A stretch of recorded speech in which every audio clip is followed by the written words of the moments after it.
My name's Brush. He, him. I will be playing the character of Crick Unbellow, is a Dragonborn paladin.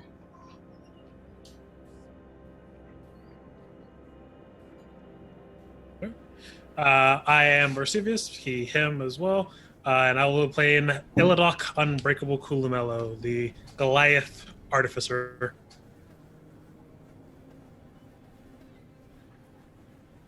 Okay, I'll go. I'm Paul, or I'm known as Paul Vincent sometimes, or P. Vincent. You can call me Paul for now. He, him. I'm going to be playing a character named Kalat Foxtail. He's a monk wood elf. And I am Stephen Whitmore, also he, him, and I'm going to be playing Harold Scirocco. He is a Air warlock, sorcerer, multi-class. Sorcerer 8, warlock 2. Nice. I am Carrie, she, her, and I am your dungeon master, game master, whatever you want to call me. I do not care.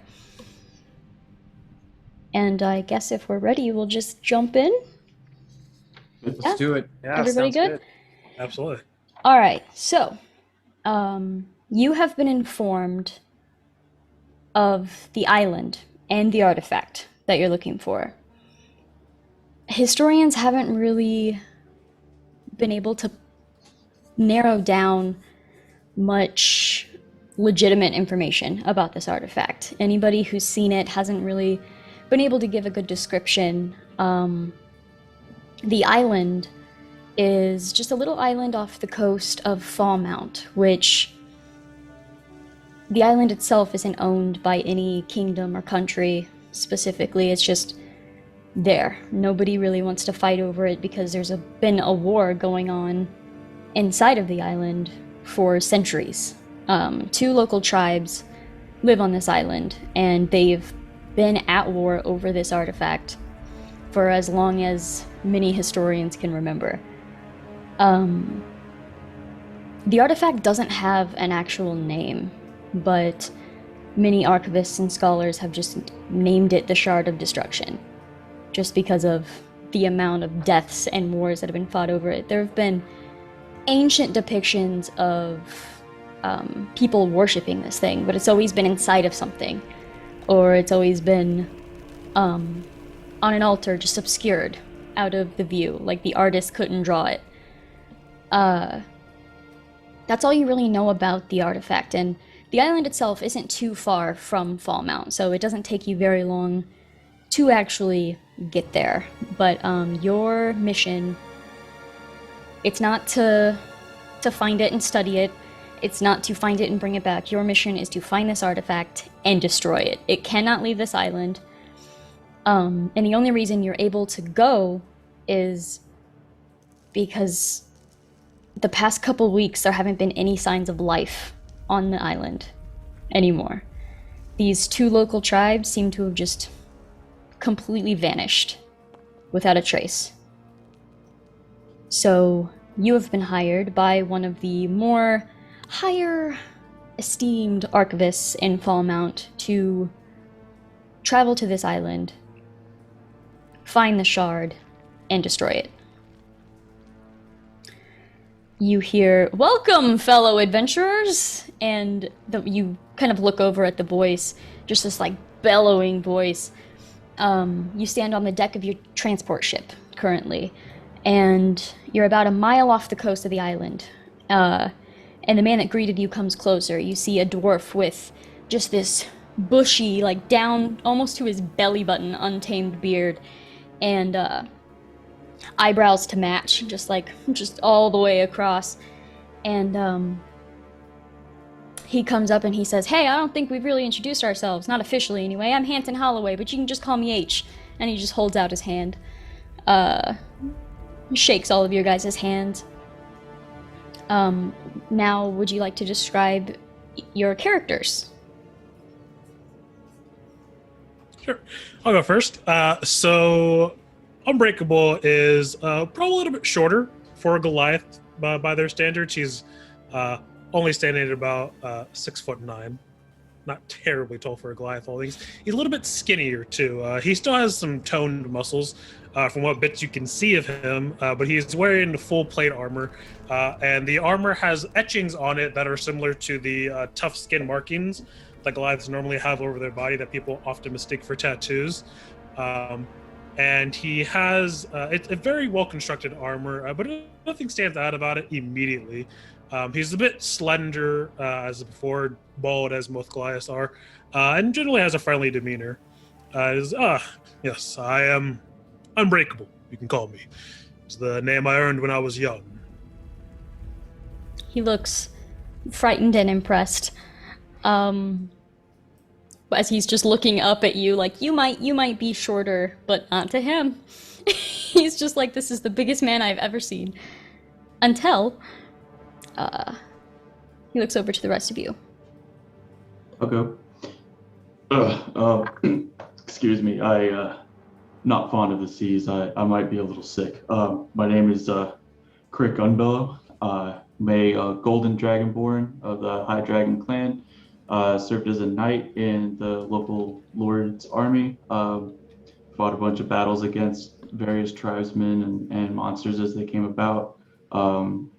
Before devoting himself to the temple and became a paladin of the Holy Order of Devotion. And so is wearing a set of full plate mail, except for obviously the helmet, which he can't find one that fits. But it gleams like it's actually on fire.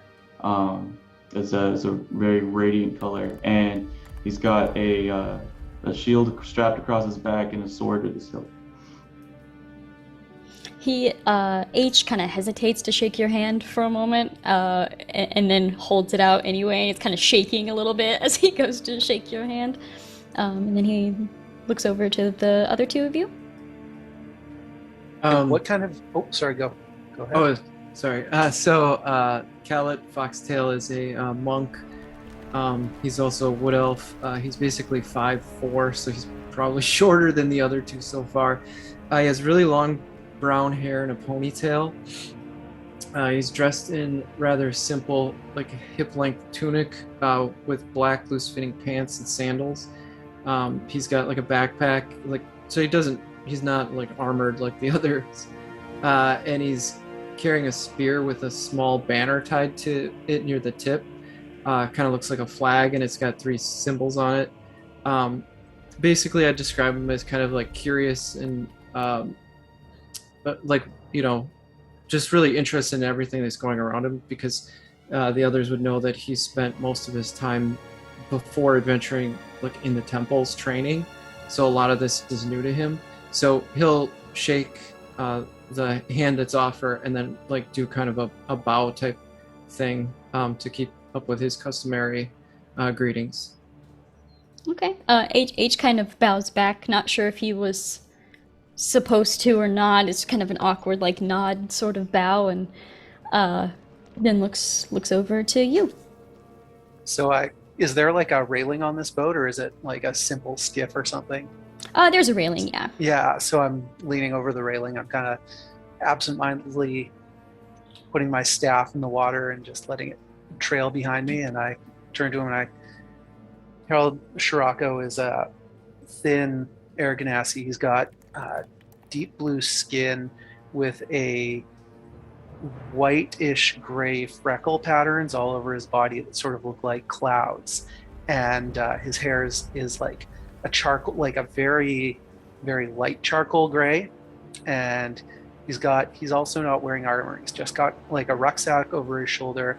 He's got like a canvas jacket. It sort of looks like a Nehru jacket, and just some like light linen pants and a scarf or a keffiyeh around his neck to ward off the wind at the sea. And he puts out his hand and he says, Harold Scirocco, but there's a lot of H's here. You can call me Harry if you'd prefer. My friends call me Harry. Harry it is.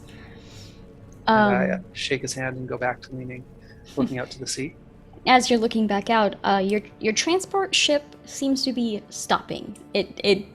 It's not going to go as close to the island as it probably could. You kind of you feel it slowing, and then the anchors fall.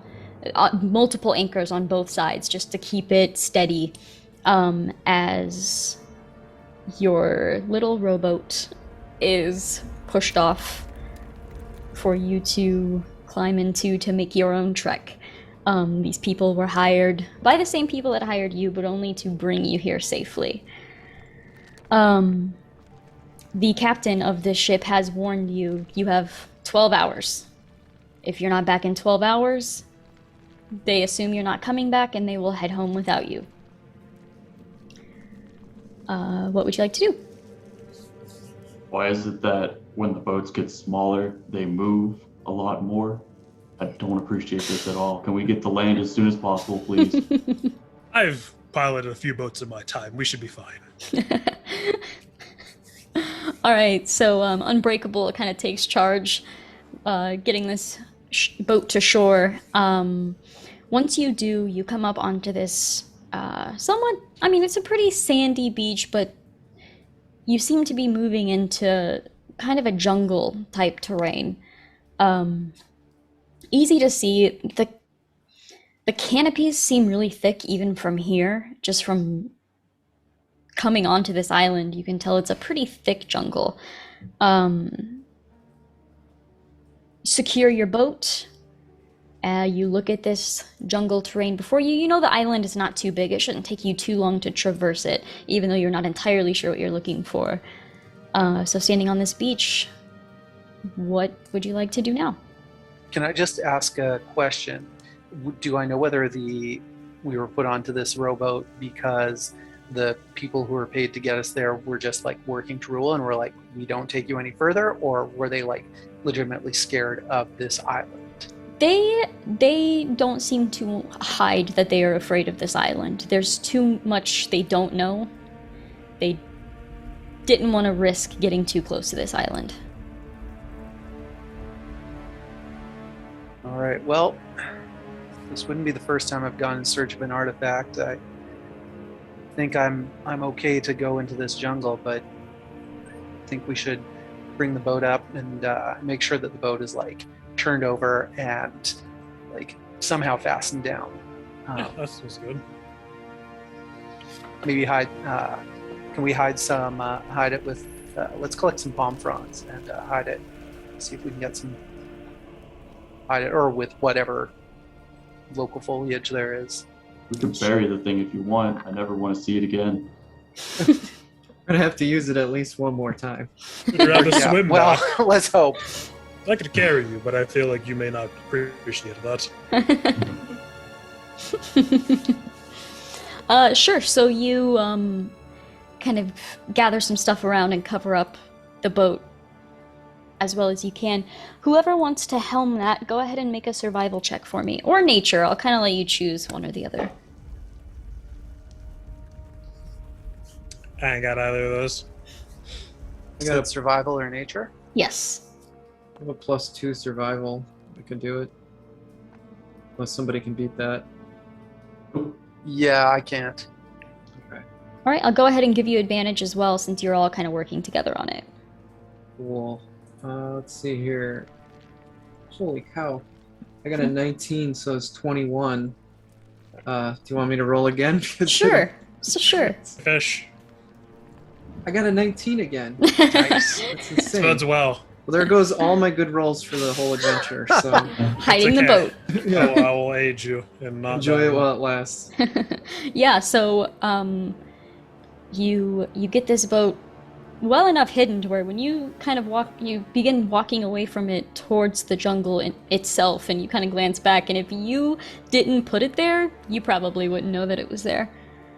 I'm trying to make a point to everyone that it's over here in case I don't see it again. Nice. Well done.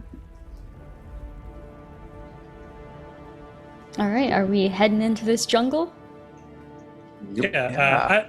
As we begin to progress into the jungle, though, I'll just like reach into my pouch and kind of like rub my thumb in some like soot that I have in there and cross it between like the two markings on my head.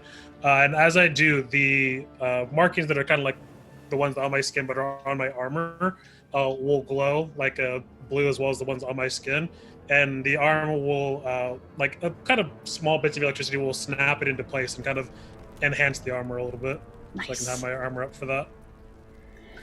Yeah, Alright. and I'm going to do this something similar. I'm going to pull a piece of like jerky or what looks like jerky out of a pocket, and I just kind of like bite off a piece of it. And as I do that, my coat kind of just like shines a little bit, and I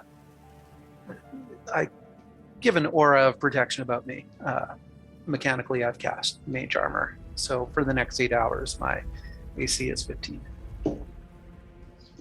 How lush is this jungle? Are we gonna have to take machetes to it, or can we just traverse it pretty easily? It seems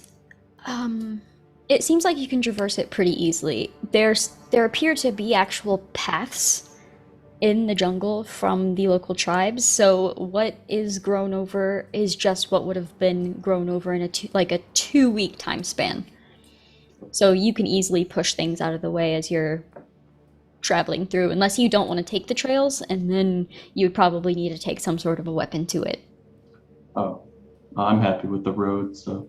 Yeah, Alright. it'll lead us to where the people are. Were. All right, so sticking to the roads, it would only take you a couple of hours to actually make it to the center of this jungle.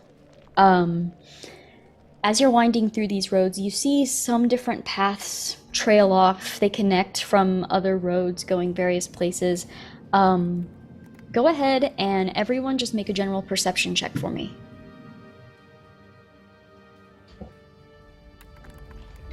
I think I got an 18 there. Yeah, 10. Yeah. 12. 17 plus 1. 20 Okay. total. Nice. All right. So as you're moving through, most of you are beginning to see signs of war. Like you see different bricks stacked up for cover in various places. You see spears stuck into the ground on various places from where they had been thrown. Nothing looks like it's been touched for a while. And as you're moving forward, the actual trees and plant life kind of breaks. There's a bit of a clearing, and it seems like a man-made clearing where trees were dug up, things were more stone was placed, and you see what remains of a village. You see various fire pits, cold and black. You see homes with doors wide open, some of them broken at the hinges and just hanging off. You see dark bloodstains covering the dirt and the stone in various places. You see spattered up the walls, spattered across the doors. You see various drag marks.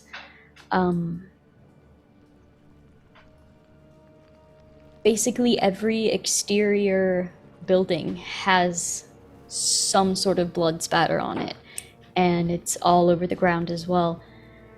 You stand here at the edge of this village, looking out at this. All of you able to see a little more drag marks, a little more. You can see like finger indentions in the dirt in certain places. And that is what you're looking at as you approach this village. Looks like a battle was fought here a long time ago. I don't think the home side won. This does not look good.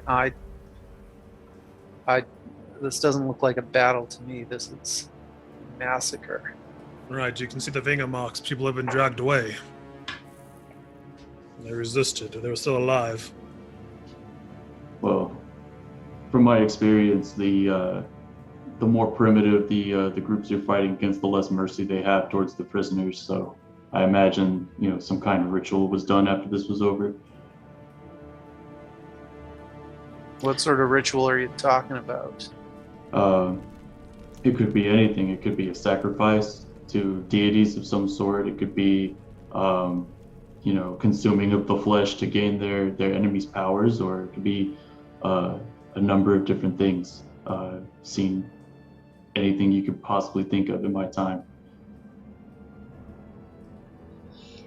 Which one of you rolled a 20 on your perception?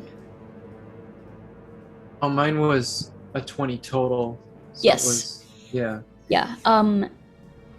You are able to see kind of through some of the homes. Like, you're able to see just a little glimmer of what looks like, you're not sure if the sun caught it. You really don't know why it caught your eye, but there's just a little glimmer of clean stone. What appears to be more in the center of the village. You can't quite make out what it is. There are too many buildings in the way, but it definitely doesn't fit in with the stone that was used for the buildings or for the ground at all. I point it out to my companions before, like, going ahead, just checking it out. Okay. Once you take a step forward, all of you hear a twig crack. And for a moment, you think, oh no. And you look down at your foot and there are no twigs beneath you. The sound came from above you.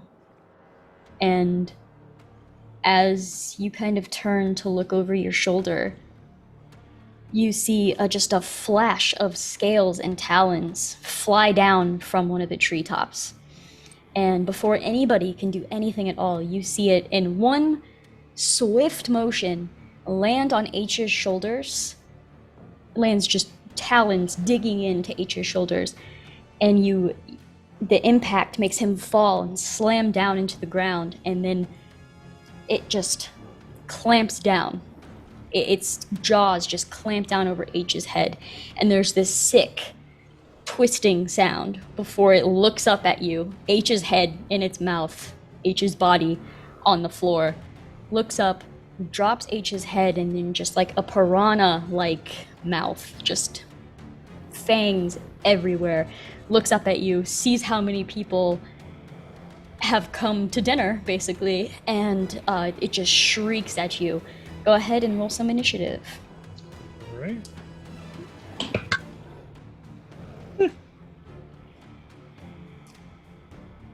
I got 11 plus Dex is plus 2, so 13. Nice. I got a 15. Okay. 15 as well. All right, so I don't mind letting people go at the same time, but if you want to do that differently, if you want to choose who goes first, that's entirely up to you, or you can kind of share a turn and do something cool together. That's entirely up to you. I'm going last with a 5 then, so. All right. It's okay. I'll be joining you down there eventually, I'm sure.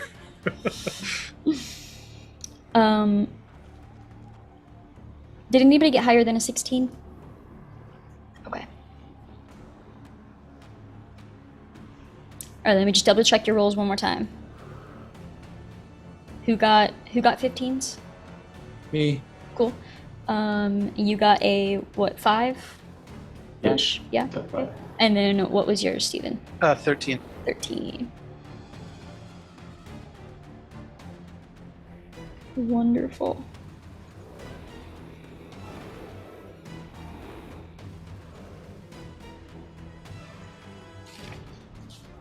All right, so it looks like the creature is actually up first. So, with that, now getting a little bit of a better look at this thing as it stands before you, you see standing on top of H's headless body, a creature that none of you have ever seen or heard of before. It stands about 8 feet tall, and the body of this thing it's like an overly large bird, but skinnier. It's kind of velociraptor-like, but it's just really like a mix between a velociraptor and a lizard. Like, it's very skinny, and that's the only reason it has so much of a height to it. Instead of feathers, you see scales that look shiny and smooth like a fish, and its legs are very much like a bird's with large talons, while its hands kind of have small claws. You see along its arms are fins for it to swim, probably at an insane speed.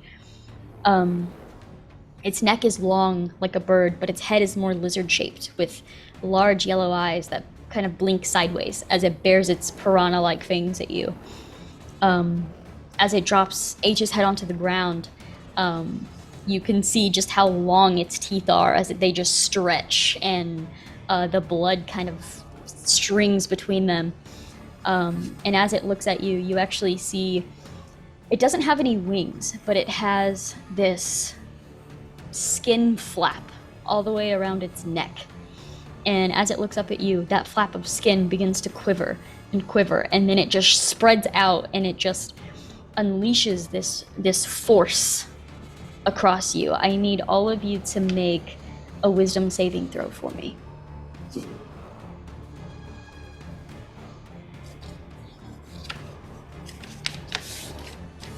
Oh, that's actually my better one. 17 plus, so 18. Okay. I got a 13. 19 total. And I just blew all my good rolls because I got a 4. Oh. All right. So the DC for that was 16. So if you failed that, you are considered frightened of this creature. Would I be able to use my Flash of Genius, or do I not have a reaction yet? You could use your reaction. Yeah, so I'll use Flash of Genius to kind of surge a bit of electricity to my head and snap me out of it. So it makes it an 18 for me. Okay. All right, there you go. So we had that makes just one failure, correct? Yeah, I believe that's just me. Yeah. All right, so as this skin kind of flares outward, you feel this force push through you, try to just sink deep into your chest, but most of you are able to shake it off. Callet, is it? It's Callet? Yeah. Yeah, you see this thing and you're like, no, absolutely not. Nobody told me about this thing. Yeah, what is this? And with that, it's going to actually rush forward, and since Khaled, you're the one that was actually moving and drew its attention, it is going to rush towards you, and it's going to attempt 2 talon attacks. As it sprints over, it just jumps up, and each talon is just going to slice over at you. Awesome. That will be... that is a 16. My AC is a 16. Okay, so that one will hit. The other one is going to miss. All right, so that 1 talon attack as it rushes up to you is going to be 12 points of piercing damage as the 1 large talon just sinks into your chest and scratches all the way down. The other one, you kind of wince from that first impact, and it actually makes you stumble back a little bit, just enough to where that second talon isn't able to make contact. And now it stands just right in front of you, shrieking at you with its piranha-like teeth. All right, Callet and Unbreakable, you are up next. I will cede that action to Unbreakable just because I imagine I'm still pretty afraid, and I just got ripped up a little bit. So Yeah. No problem. Would I be within about 30 feet of this thing or so? Yes. Or would I be able to move? Okay. So Unbreakable will charge in to get within range of it, and then I will attack it with my Thunder Gauntlets. All right. 13 on the first attack. That is not going to hit. As you rush forward and swing, this lithe body just kind of scoots over, and you just completely go wide with this thing. Yeah, second one's 15. 15 still does not quite hit. You swing once, and then you kind of hear it like patter its feet a little bit. Okay, I'm about to make a movie reference. Prepare for a lot of those. The Rescuers Down Under, you know, the little lizard. Yeah, like he patters in one direction, patters in the other. Your second swing, same thing. He kind of ducks under it, and you're just standing there. You're a pretty big person. You're standing there, and this little thing is like, it just sees your punches coming a little too quick. Yeah. I'll activate my defense field as a bonus action. Just like, try to get out of here. All right. Callet, would you like to do anything? You are currently frightened, which means if you can still attack him. You're just at disadvantage, and you can't willingly move towards him, but he is right in front of you. Yeah, so what I'm going to do is I'm going to do my 3 attacks that I normally get Okay. at disadvantage, so it's going to be a lot of rolling here. Sure. So first one is just my spear. Let's see, that was high, and then the next one... Okay, so that was a 23, so that was pretty good for me. Yeah, that one will hit for sure. And then unarmed strike is my next one.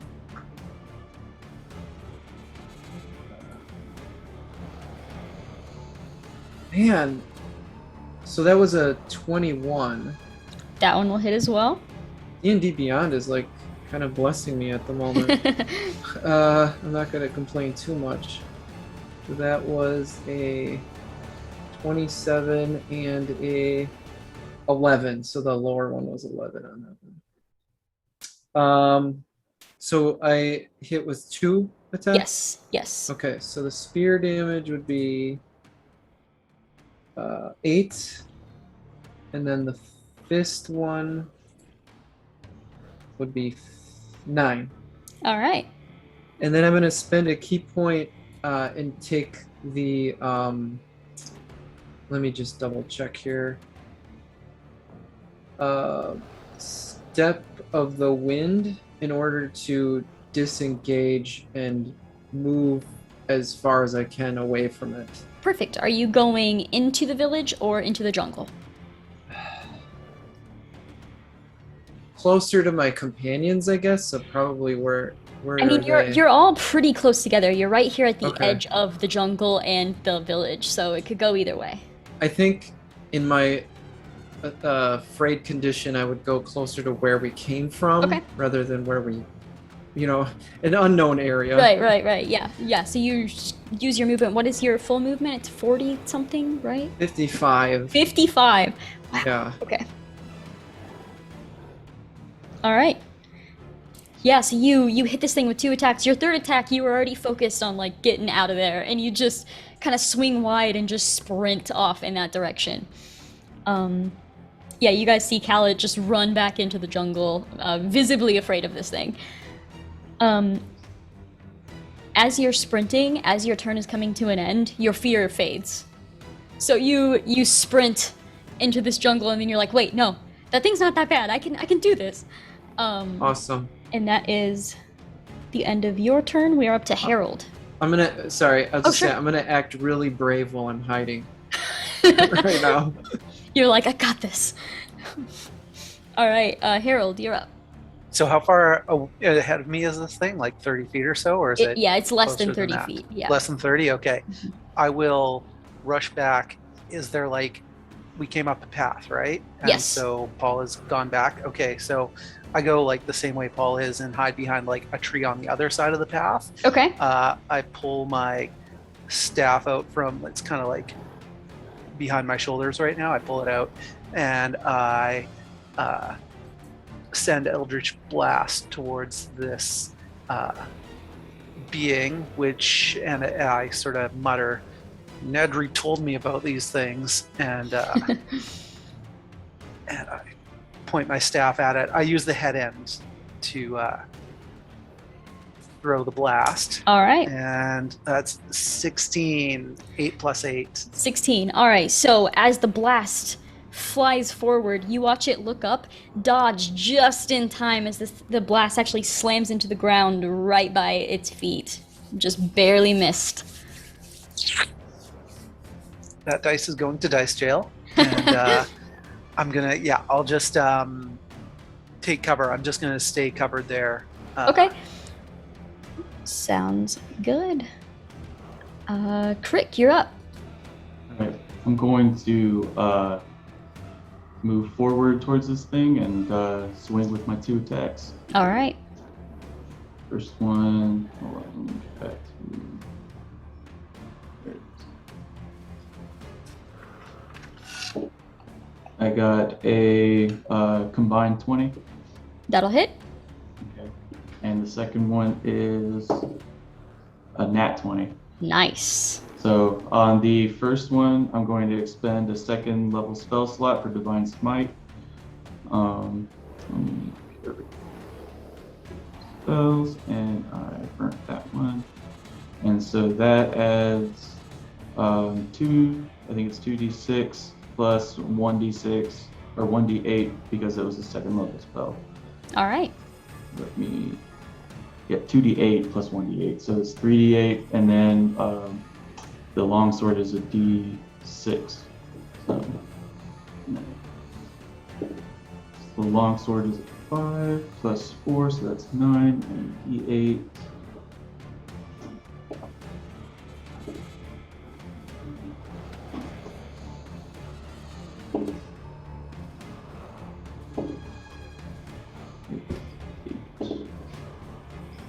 So that's 15, 21. So that's 9. That's 30 damage. Nice. Did you say you're using a long sword or a short sword? Longsword. That one's actually a D8. Oh. Yeah. Awesome. Let me roll that one again then. Yeah. Oh, and that was an 8, so that would be Sweet. that would be 12 on that one. So 12 plus 29, or 12 plus 21. That's 33. Nice. And so basically, when I hit this thing, my sword just like glows up like it's on fire, and it's like this big fiery explosion in front of me. Nice. Yeah, so the creature was hit a couple times before, but as this hit comes in, you slice twice with the sword, and as that Divine Smite kind of pushes through it, that just surge of energy and fire, you see its eyes widen, and it actually kind of, like, it doesn't quite back up, but you see it, like, scurry back a little bit and stand up its full height to look down at you. Anything else for your turn? Nope, that'll be it. All right. Back up to the top, it is the creature's turn, and you just heard it a lot, Crick. You did. So it is going to, it is actually going to kind of move just its back feet back just a little bit. Head's still like right up above yours. It's going to move its back feet back, and then as it lunges its head forward for a bite attack, it jumps up and brings one talon in as well. Here's for the bite attack. That is going to be 25. Yeah, that's a hit. 25. And the second one is going to be a 16. That's a 9. All right. So that bite attack is going to deal 12. I think that's exactly what I did last time. 12 points of damage.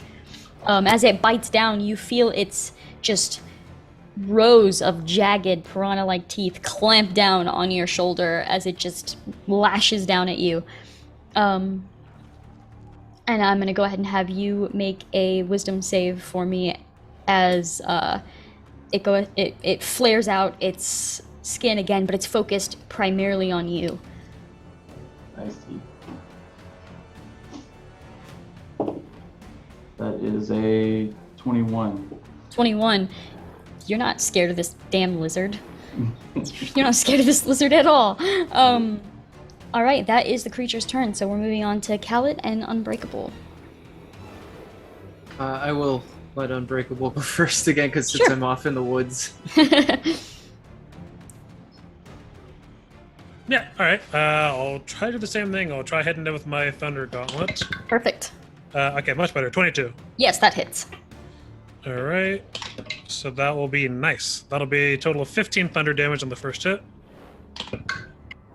And a 13 on the second hit. Miss. Yeah, the 13 will miss. Yeah, so the first one slams into it, catches it off guard because it's so focused on Crick right now, and so you slam into this first one. As that hits, it kind of shrieks. You hear a couple of ribs kind of crack just a little bit, and it turns around to look at you. And so as that second punch comes, they're just so heavy, and it just is able to move out of the way pretty quickly, and now its attention is focused on you. Is there anything else for your turn? I'll just shout to Cal. I was like, "Come! It's focused on me." All right. So does this thing look significantly hurt to me, or does it? No, it's taken a few scrapes and bruises, but it seems to be okay. Okay, that affects my decision now. So I'll run up to it, and I'll do my because I'm assuming that would take up my full movement. So I'll do my 3 attacks and then take my key to do the dodge action. Sure. So I'll just do the attacks now, and they're not with disadvantage, right? Because I'm not scared of it anymore. Yeah, you're not scared of it anymore. You are Okay. good to go. So spear was 24. 24 hits. So that is low damage, 5 damage. Okay. And then 2 unarmed attack. I guess I'll just say I do like a whirlwind kick thing. Sweet. Let's see, 20 total Yeah. Yep, that hits. for a whopping 7 damage. And then I think that one missed. That was 16. 16 just misses. Okay, so my final kick just goes in Hold the on. air. Uh-oh. Oh, cat. It's okay, relax. Okay, sorry, go ahead. Oh no, that's fine. Just my final kick was just a swish. Yeah, and sort of the same thing. It's focused on only one of you at a time. It doesn't seem to really be able to be focused on multiple people. And as it's looking at Unbreakable, As it's looking at Unbreakable, you're able to get those couple hits in, and then that last one just swings wide as it sort of just moves around your foot and looks at you and kind of lets out this weird hiss as its teeth just spread apart. Oh boy. And then you take the dodge action. Yes. All right. Harold. All right, so Harold is still behind the tree, and he is going to do the same thing. He takes out his staff, but this time he whispers something in primordial while doing so, and the staff kind of... Actually, I'm just going to double check the... yeah, okay, yeah, good. He whispers something in primordial as he shoots the staff forward and casts Eldritch Blast again. And this time, oh my goodness, this dice is worse. This time Oh, it's no. a 14. Yeah, that one will. As the Eldritch Blast slams out, you don't know if you stayed behind the tree, correct? Yeah, I stay behind the tree. Yeah, you don't know if you're just too far to get a good shot. You're not entirely sure, but as this flies out, it actually slams into one of the trees before it even makes it over there. Slams into one of the trees. You see like bark and leaves just spray outward. That's okay. All right. So with that, I do move a little bit closer to the action, but I still am behind anyone else. I don't want to take the attention, so I'll use my movement to get just closer enough. Sounds good. All right, Crick, you're up. Okay. I'm just going to take my 2 normal attacks. That is a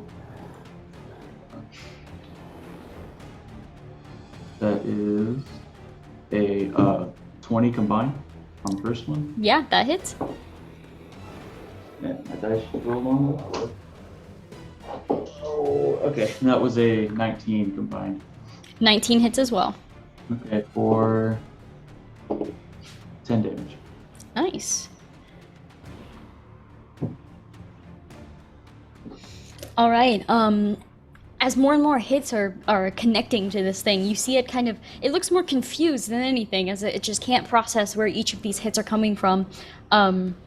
And it turns around, and as it's looking at you, you see its skin just kind of quivering again, and it is going to, on its turn, use its bonus action to pop out that skin and try to frighten you guys one more time. So all of you make a wisdom save for me. DC 16. And that's everyone, even if I'm not like right up against it. I'm close enough. That is a good question.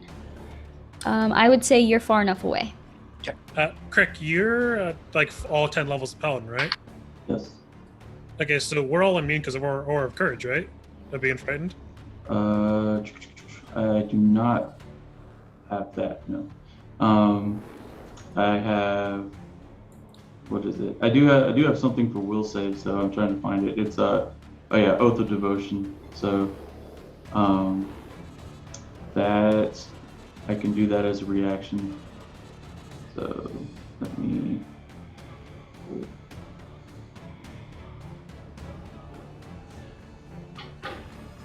Yeah, Aura of Courage is 10th level. Oh. Exactly. For some reason I didn't include it on my character sheet. So yeah, I'll use that then.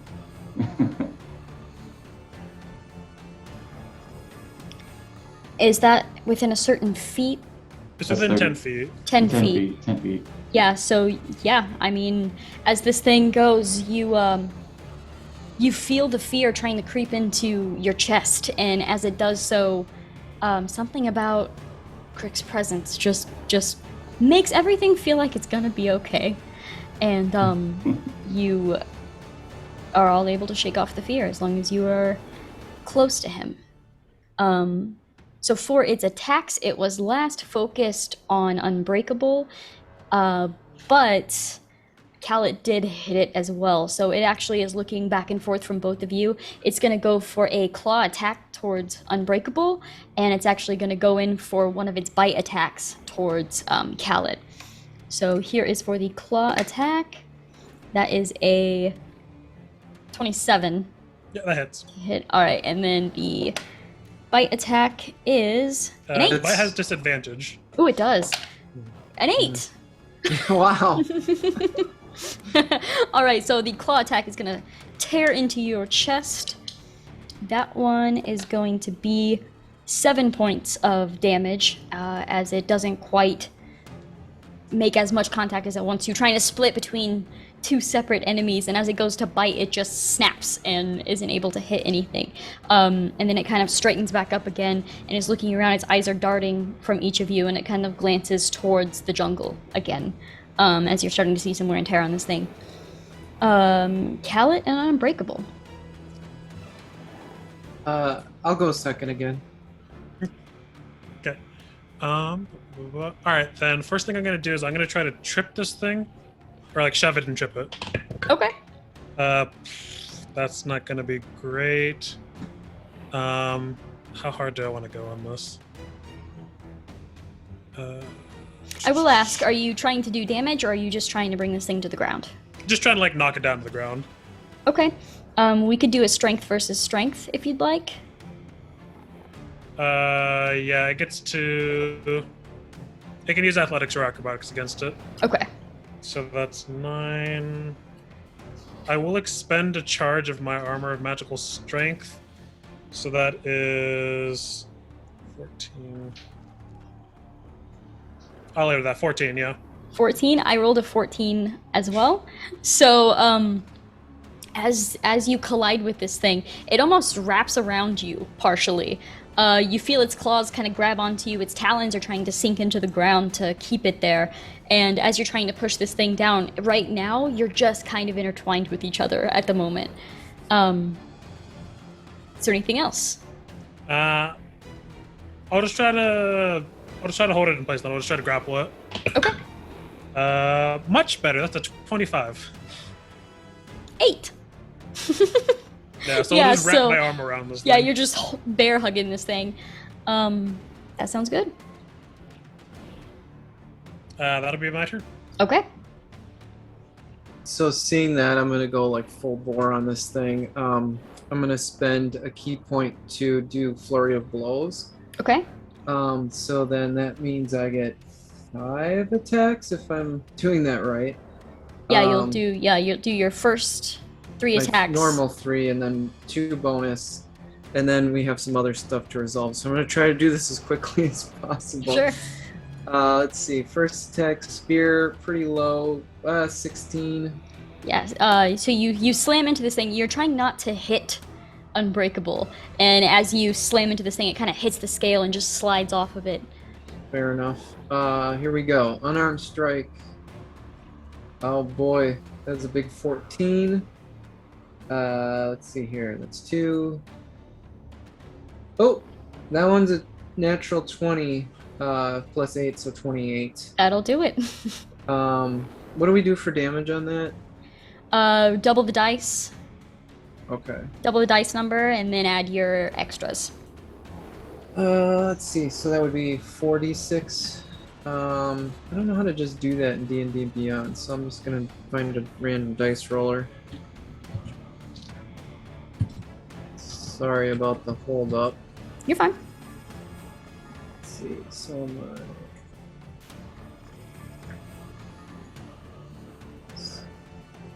6.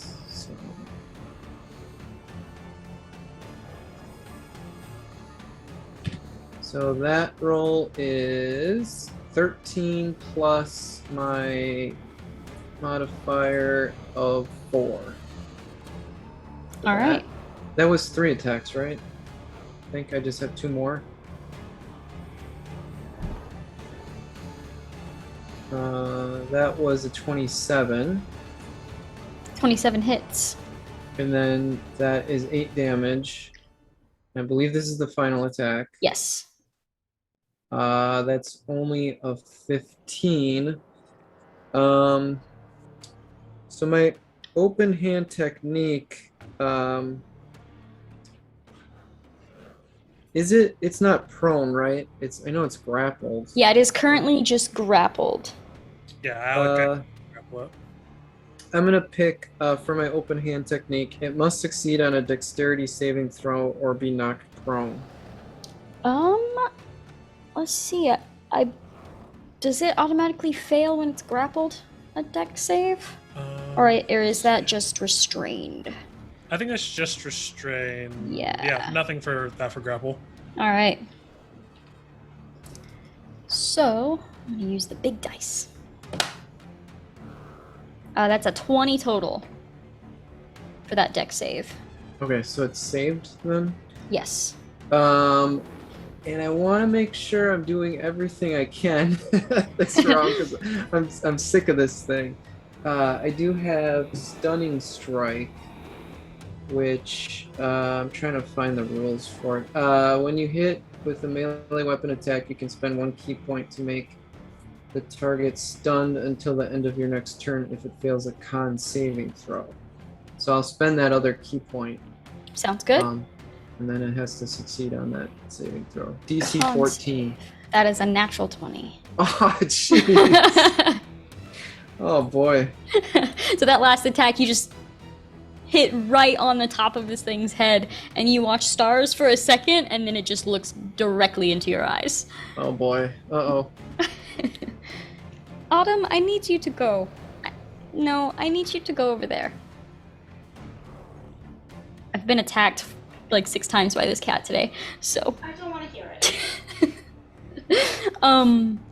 All right, Harold, you are up.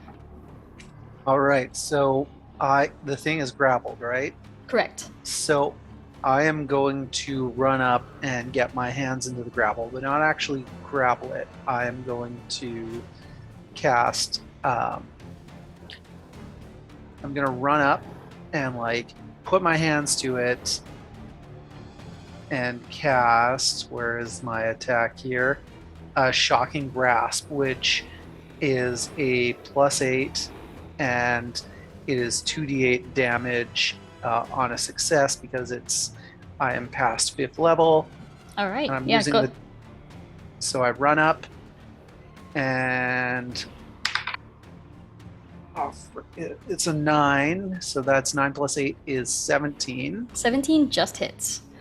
Yeah, so you run up. They're kind of writhing around a little bit, kind of going back and forth, and you just grab on to one of the lizard-like arms. Oh, thank God. Yeah, so I touch it, and that's an 8 plus an 8. And do I add any bonuses to it? Like if the attack bonus for a spell attack, or is it just straight dice? Nope, it should just be, it should say in your damage how much Okay, it yeah, actually does. it's just 2d8 then. Okay, But it's still, I did maximum damage. I did 16. nice. And as I do that, I take a bonus action and cast Expeditious Retreat. And while doing so, I also, this whirl of wind escapes out of the jungle, and I just like levitate up, and with the wind, I go back 10 feet before hitting the ground and like retreating behind the jungle. Nice. So, Unbreakable, you have no idea what just happened. Like, Harold runs up, touches this thing, you feel like it surge, like there's some sort of shock that goes through this thing's system, and then suddenly Harold's like floating back behind. You don't know. You don't know what that was all about, but it looked crazy. And if you've got hair, it's definitely, I can't remember what you are, but it's definitely, yeah, Goliath's up there. It's definitely a little bit. All right, is there anything else for your turn? No, that's okay for this turn. All right, Crick, you're up. All right, I'm gonna go in there and go for a shove to topple this pile of people and monsters over. Nice. And all right, so I'm going to. I get a 22. Okay. Yeah. So I'll say as you just sprint over, you just slam into both of them. Unbreakable, do you want to go down with this thing, or do you want to try to roll to stay up as Crix just tackles this thing to the ground? If I don't go down with it, does it escape the grapple too? It would escape your grapple, yes. Okay, that's fine. I'll go down with it. All right. So you just hang on to this thing. Crix slams into both of you, and all three of you just slam into the ground. All right, so that was one action. And then I'm just gonna stand up and back away because I know anything I do probably gonna hurt Unbreakable over there. All right.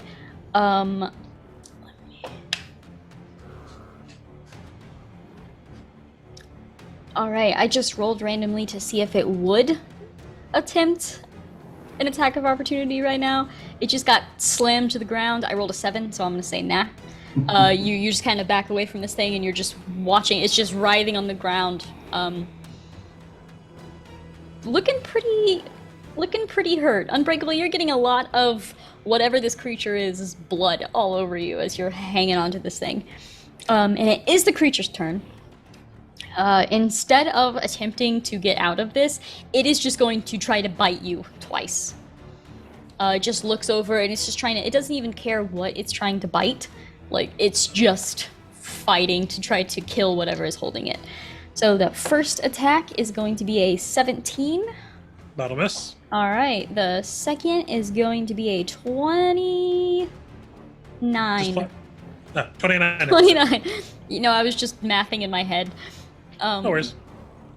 All right, so that second one is going to hit. That's going to be 8 points of damage. I rolled 2 ones. Okay. Yeah, so as it's just clamping down on you, the teeth, the actual bite isn't able to get any part of you that's like substantial in any way. Like it just keeps hitting maybe like an elbow or your forearm. Like it's not able to do as much damage as it wants to, as it's just biting down at you. And you see its eyes wide as it's looking around, panicking, trying to figure out how it's going to get out of this situation. That is its turn. Callet and Unbreakable. Unbreakable. Yep. All right. So at this, then I will wrench my arm out from underneath it and stand up above it, and just kind of roll my neck from side to side, and we're throwing a couple more punches. Sweet. Okay. Okay, so 26 on the first one, Yeah, that hits. and 30 on the second one. Okay, I'll say don't even worry about rolling damage. Just tell me how you'd like to kill this thing. Yeah, so I'll stand up first one, and first time I'll just like slam down into its face, and instead of pulling my fist back, you'll see like a surge of energy come from my arm down and just shoot a shockwave into its face. Nice. As it does, it just sprays against the ground. this creature lays there. Its limbs kind of flop for a moment, and then it falls completely still. And the rest of you just see Unbreakable standing over this creature. Electricity still kind of surging. And then as everything fades, it falls quiet once again. I'll have to tell Mother about this when I get home. Nasty thing almost tore completely through my armor. Yeah, it's very powerful. Got through my field, but none too injured. How are you looking, Coward?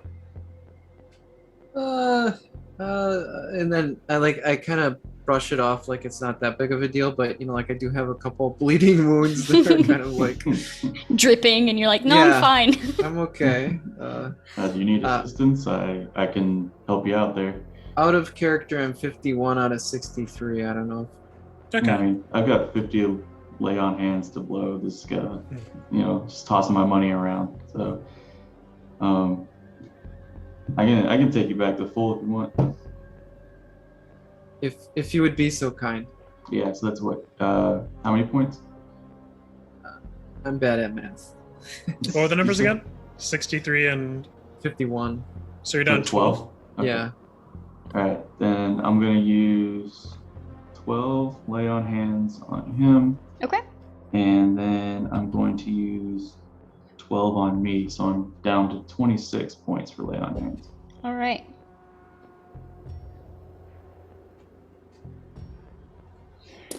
I'll use my dash action that I've still got for another minute, and I'm gonna run through the forest so I can come out from an angle that is completely unexpected to everyone who was in the melee, and I'll be like, "Oh, geez, thanks for taking care of that, folks. I need to go see I needed to go see a tiefling about a horse." It's edible. We held it down just fine. I don't see any horses on this island. No, we don't see any people either, so it could be with the people. That maybe this thing was a horse one time. What do you think? You know what? Let's go find you a horse.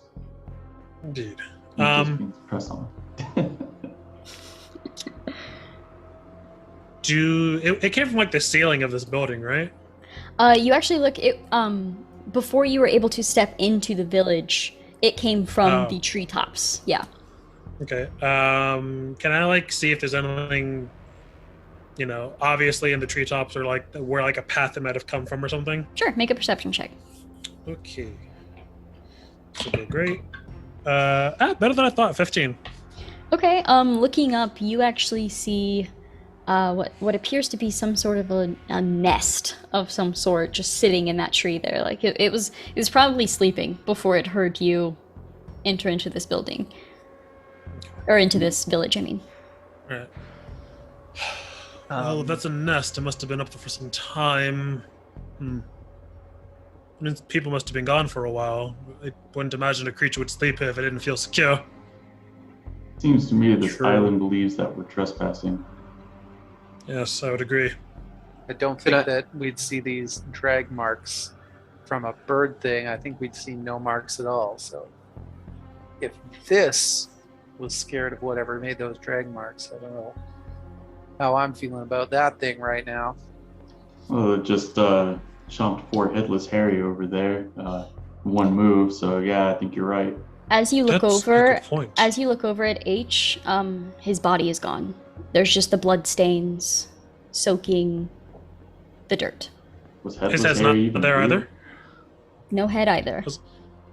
Well, now we're not going to be able to give him a burial.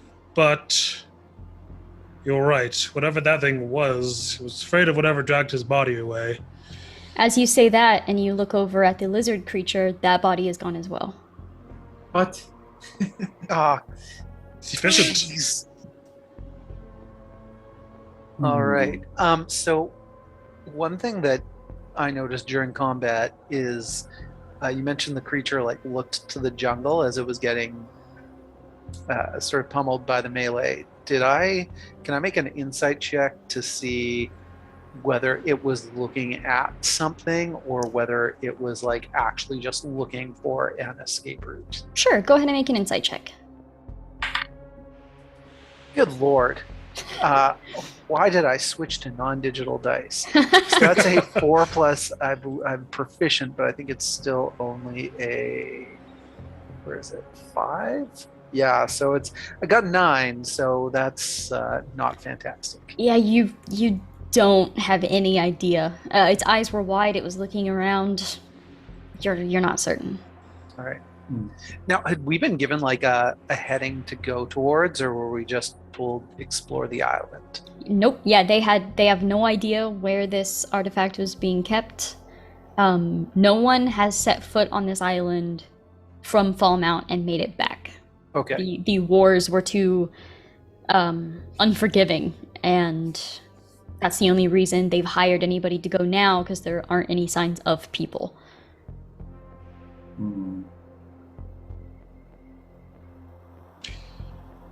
So, I'm gonna climb up to the nest to just kind of look up in there.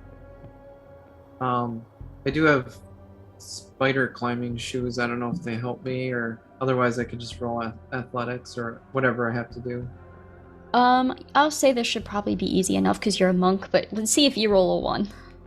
All right. I roll. Oh my god. Okay, that's a 7. I thought it was a 1. So yeah, I got a 9 total though. Yeah, you scurry up this tree and kind of hold yourself up on one of the branches and look over. This nest seems big enough to fit that creature, and that's it. It's There's just no like villager parts or anything like that. Nope. Okay. Eggs? No eggs? No eggs. There doesn't seem to be much in terms of any food that it's brought back either. Either it eats somewhere else or it's been out of food for a while. Sorry, no eggs. Let's see. I am gonna cast See Invisibility on myself. I'm not expected to see a creature, but do I see anything that pops up when You see? No, I'm just kidding. No, you looking around, nothing seems to be hidden from your view. Okay. Right, well, if the creature's here and it's invisible, it's certainly gone, or very good at hiding. Huh. Might be time to check out the village, unless somebody wants to do just a quick rest first. Well, so Kellett was looking for at a like shiny, smooth stone or something, right? Is that smooth stone still there? Like, do we know he was going for it? He pointed it out right before he had started walking into the village, so I would say you would know of it, but you haven't gotten any closer to investigate it or see it any clearer. Okay, I want to get within like 30 feet of it. Okay. So you begin to head towards the center of this village. You have to move kind of around some of the homes, and as you kind of come around the corner of one, you're able to get a better view of this thing. You're still pretty far. You're probably about 40 feet away by the time you can actually get a good eye line to see it. And this looks like a solid stone pyramid that stands about 5 feet tall to the tip, and it looks smooth, shiny. There's no blood spattered on it or within like 15 feet around it. I am going to do something. Just give me a second.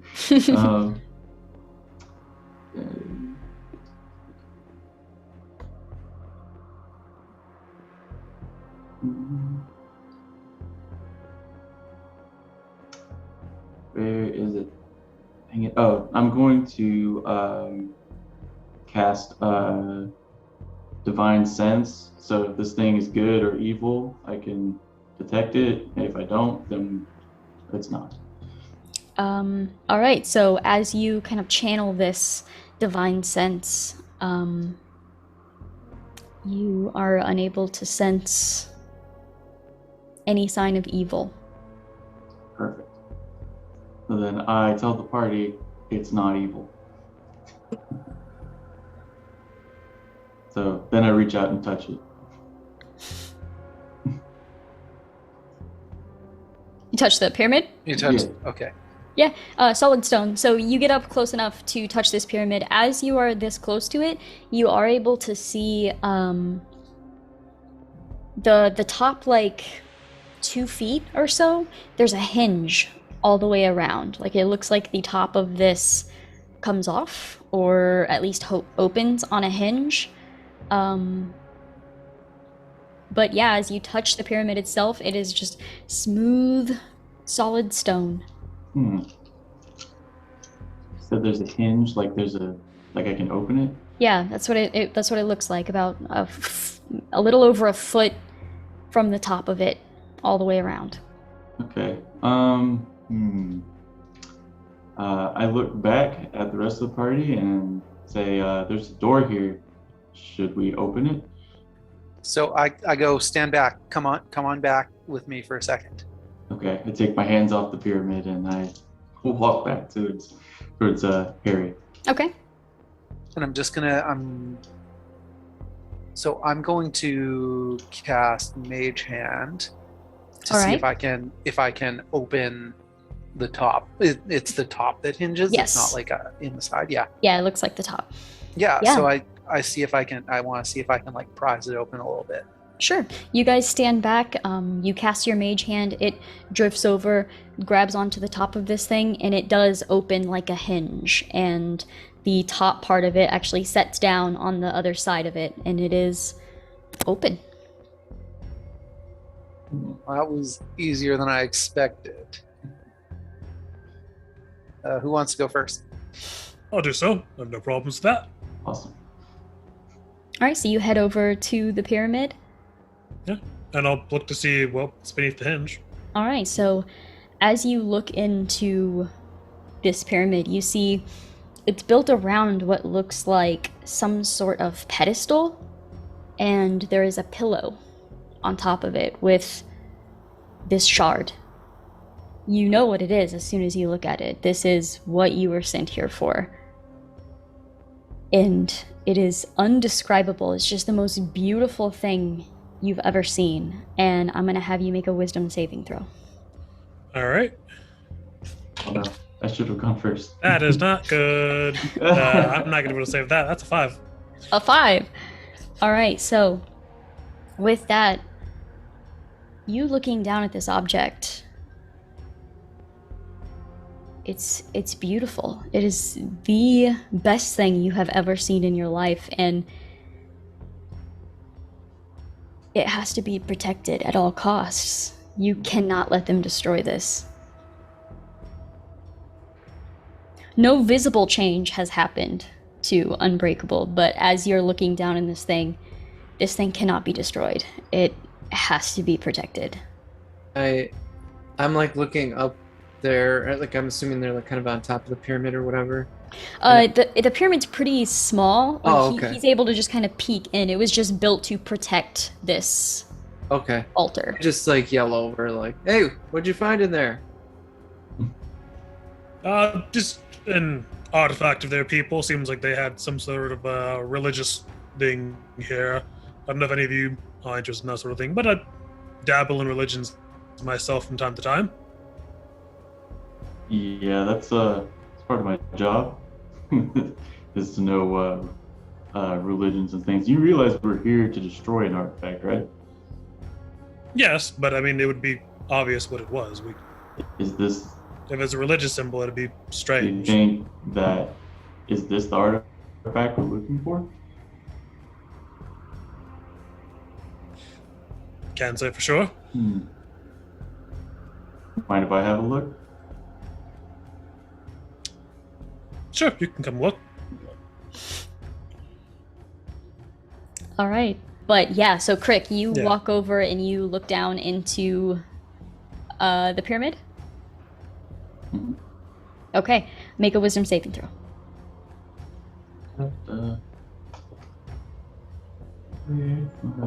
There it is. I got a 18. 18. So you look at this and you have, I mean, it is the most beautiful thing you've ever seen, for sure.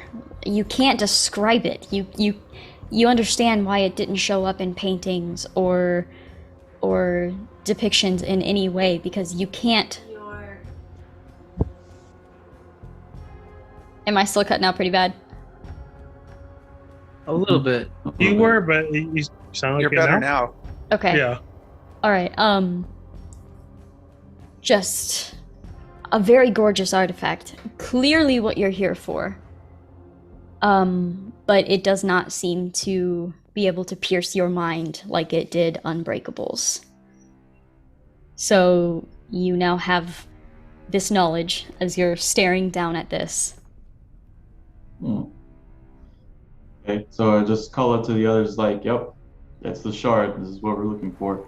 And then I reach into the pyramid to grab it. Okay. Can I try to grab it before him? The two of you, make an initiative roll for me. Oh, we gonna fight.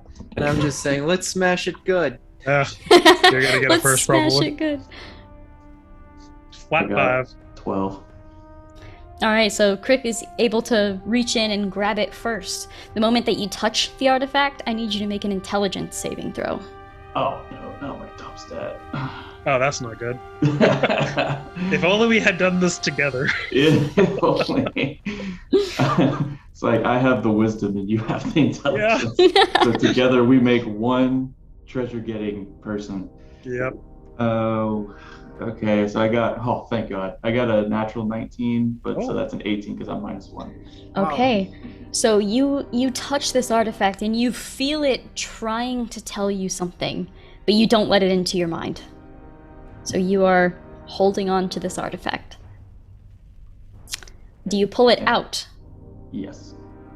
Okay, so this is a question for the other two of you. Do you look at it? I guess I wouldn't know not to look at it. Yeah, I haven't been warned. Right. Don't look at it. And are you pulling it out and like hiding it by any means, or are you just kind of... I'm going to try and shove it in a bag and tie it up. Okay, yeah, so I'm say... gonna pull down some goggles before I look at it. They Okay. have no meaning to them, probably. but Perfect. I'm gonna wear them. Well, say if you're taking it out and directly putting it into a bag, that won't require any checks from anybody else. So, all right, but everyone knows that I said that what it was and I picked it up and put it in the bag. Yes. But then Unbreakable watched me do it, so. Okay. All right, and then, so I then just hold the bag in my hand and I say, all right, so we're here to destroy this thing. So how do we go about this? Well, I don't have anything too strong, but I don't know, we should try hammer. Hammer in a bag, like a watch. I used to pull that one at magic shows all the time. It was great. I'd take the wrist sundial and I'd like hammer it. But I think if someone else is better with a hammer here, they should probably do it. I mean, Unbreakable, you've got those giant gauntlets of electricity. Why don't you try it? Certainly, I can try that. Okay, so I hand him the bag. Okay. I will Take the off bag. running. No. I will take the bag and I will activate my winged boots and fly into the air. All right. Okay. At that, I guess I would try to jump after him because I have a ring of jumping I'm going and to a lot of movement. I'm gonna grapple him. All right, Harold, are you doing anything in this moment? So I will. The flying. How high can you fly with this? Is it like you've now got a flying speed? I have a fly speed of 30 feet. Yeah. Okay. So, and I assume you're using all of it now. Like Yeah. I'm just trying to get away. You've with gone this 30 feet into the air. I'll in the say process this will of it, this will all happen at the same time. We're just gonna Okay. see how it plays. Yeah, so I'm going to use my dash action to get in front of him and levitate 10 feet in the air. because I can cast that once per day as a racial trait. And I am going to expend a charge from my glasses. Be like, drop the sack unbreakable, and cast Charm Person. All right, with so DC 13. we have Crick trying to grapple him. We have what were you trying to do, Paul? You were trying to just lunge at him as well? Well, I'm trying to, like, if I see him going up, yeah, I'm lunging at him. I'm using my jump, ring of jumping to jump as high as I can to, like, grab on him. Right, all right. So we'll say first, Crick and Unbreakable, I need you to make opposing grapple checks. Okay. Oh. Uh-oh. 15. I got a 14. Ooh. No. One above. All right, so That's good. You lunge forward, you get your arms around him, but you weren't expecting him to go up. That's not a direction that you were expecting at all. So once he begins flying, he just slips from your grasp. All right, now I will say, Harold, you are sprinting towards him and you're trying to charm him. Yeah, so I'm cast, like, I could do it one of two ways. Like, I could use the goggles, or I might even actually have a better chance just like doing a straight. Yeah, actually, I'm not even going to use a charge yet. I'm just going to do actual charisma. I'm probably better off using persuasion. So I'm just going to fly up and, like, I'm in front of him.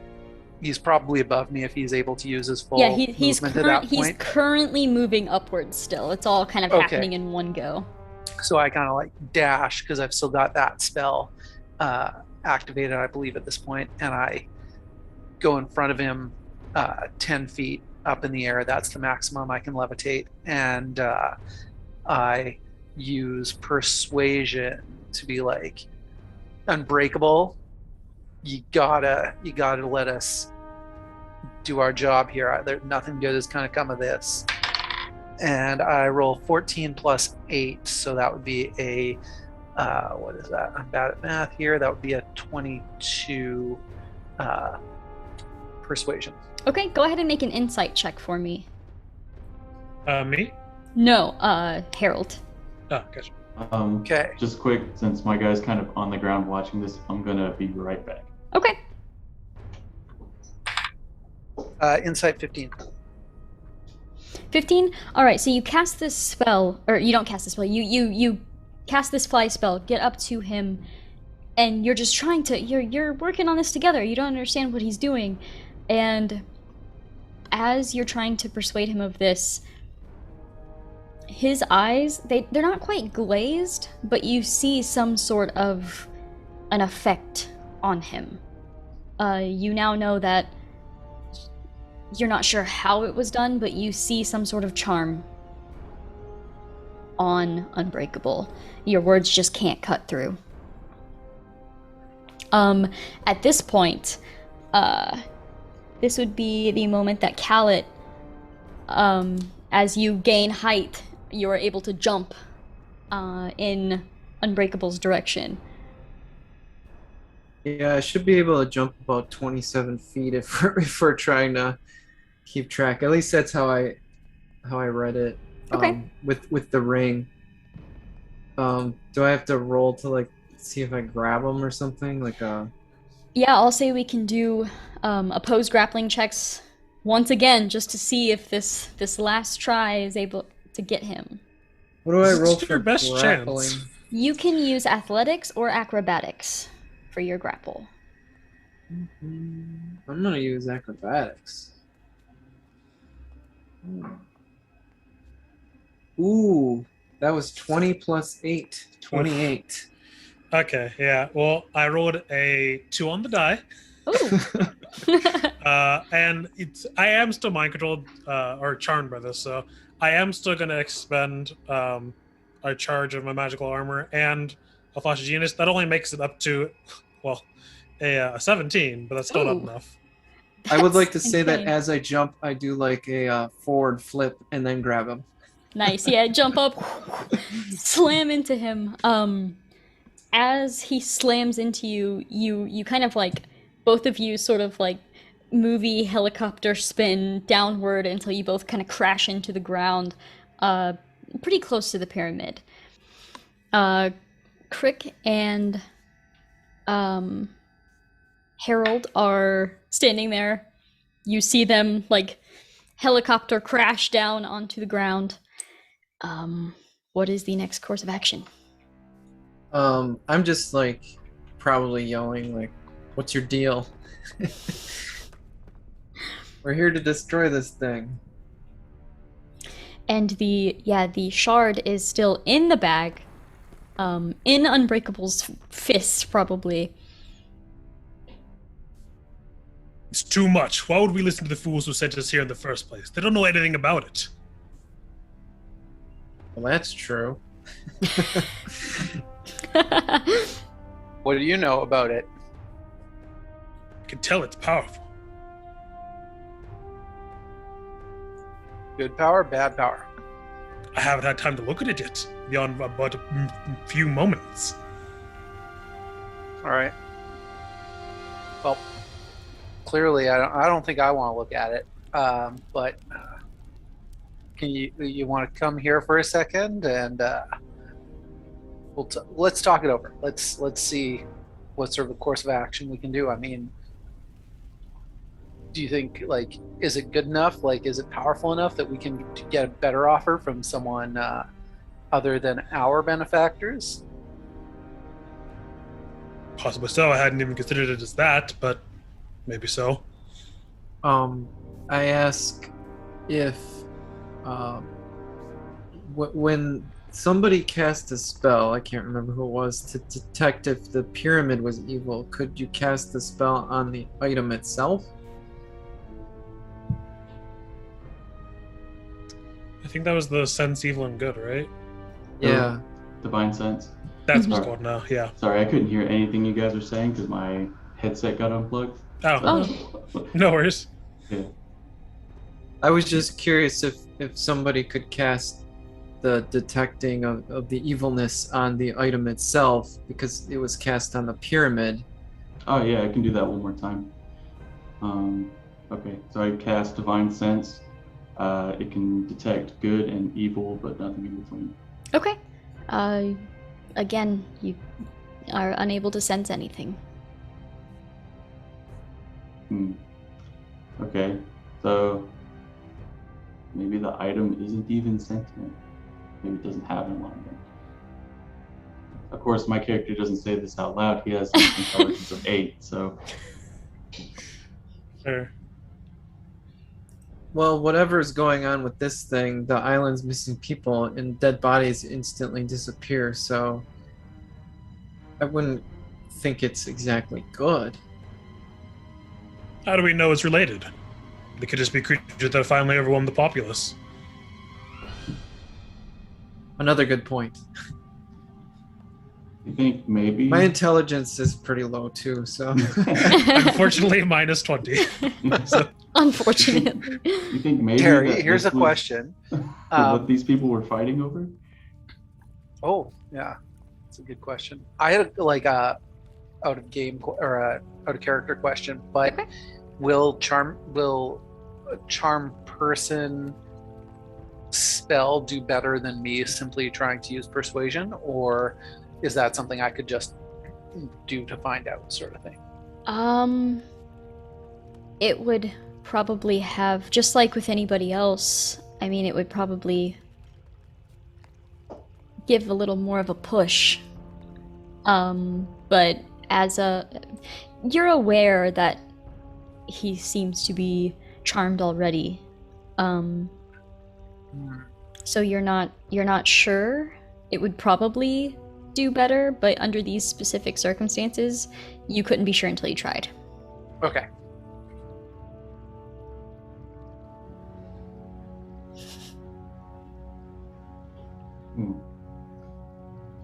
All So right. where is the item? While you guys were Oh, yeah. tussling in the air, I was drawing circles in the sand with my sword. The item is still in the bag, in Unbreakable's fist. So, my proposal would be, why don't we just hold on to it and then investigate a little more to see if everything's related, and then we can make a better decision. I think someone other than Unbreakable should hold it. I'm not letting this thing be destroyed. I can't trust any of you to hold it now. I mean, when he's wearing those gauntlets. They're pretty big. I mean, they must be good for holding stuff. I'd say I'm probably physically incapable of destroying it, so you can probably give it to me. Look, hey, Unbreakable, we've been through some good times and some bad times together. We, did a tag team suplex on a monster just now. I think you can trust me. We're like blood brothers. I'm not going to destroy it, even though that's the only reason we're here. Yeah, we're being reasonable now. You can trust me. You just gotta hand it over. And you can always fight him if he just tries to destroy it. Yeah. He was already faster than me. I may not be able to. Yeah, but we tried to tussle just now, and you got away from me pretty quick. So, I think you're playing fast too, big guy. You just got to just a little faith as I slowly reach out to grab the bag from him. I'll pull the bag back and just be like, you can have your things. I will still hold on to the shard. I'm gonna keep the goggles down, and I am going to use one of the charges from the goggles. So it's a Wisdom save DC 13. Okay. 16. Oh, This guy. I polish the goggles a little bit, and so he's holding it. Hey. Mm-hmm. Okay, so I guess that's your bag, Unbreakable. So. All right. Well, so what I'll do is I'll reach into the bag and I'll grab the crystal to put into mine. Do I need to make the intelligence saving throw still? Yes. Okay. This is a good one for me, so 17? That is just enough. Okay. You grab onto it, you feel these whispers, just like in the back of your mind, and then you put it into your own bag. Okay, and I'll have the shard in my bag, and I'll hand it back over to you, or the bag back over to you. While I am still holding it, like give me a minute. I want to cast Identify just normally, not like ritual cast it, on the shard. Okay. Let me look up do you have that spell pulled up right now? Yeah, it says you choose one object that you must touch throughout the casting of the spell. If it is a magic item or some other magic imbued object, you learn its properties and how to use them, whether it requires attunement to use, and how many charges it has, if any. You learn whether any spells are affecting the item and what they are. If the item was created by a spell, you learn which spell created it. Okay, so the only information you really glean from this spell is you can sense exactly how to activate it. It's weird. Even when you're identifying it, you can't quite tell what shape it's in. It's just it's almost like it's ever changing. It's just this ever-changing shape, but you know exactly the movements to do with your hand on this artifact to activate it. You don't have like an overwhelming sense to do so or anything, but you have the knowledge to activate this if you so wish. Gotcha. Any other spells or any other information, it would just sort of be like static. It would just be fuzzy. Okay. And I'll tell everyone that and say, well, so certainly difficult to get a read on. I've never had an item that I couldn't get a better tell on. I know it does something. But if it is powerful, I don't want to kill us all by using it at the moment. But come, let us investigate and find what happened to the people and what these creatures are doing. Just want to make a quick note that it's called the Shard of Destruction. Yes, it's Probably not for a called the reason. Shard of Good Not called the Things. Shard of Tankards of Mead. It is, but that is simply the colloquialism for it due to the wars that have been waged on this island. We do not know if its power is actually destructive. Well, until we know for sure, I'm going to take that literally. That's why I'm not using it. No So- one wish to kill I us. hope you don't. It could be the Shard of Destruction of hunger. I mean, maybe it like everyone was hungry on this island, and then they were like, used the shard, and they all were like fed, and they were like, oh, geez, well, And then they all now we've got the disappeared. energy to like sail away. Or So maybe counterpoint, it was one of those things. and it they was were the like, Shard of "Sail Hunger away, Destruction, sail away, so it sail shrank them all down so that one loaf of bread could sustain the whole island. There you go. While all this speculation is going I on, was stepping on them. I'm gonna go into a meditative trance for about 20 minutes, and everybody can do whatever they want. Okay. Meditative All right, I wanna trance get so my is key prior to points that, back. while I was singing Sail Away, I was actually like finger gunsing everybody, but only while finger gunsing Rush and Callet. Sorry, is it Crix, your character name? And Callet, I was actually sending them a message, and I'm like, he is charmed. He's not going to let that thing go.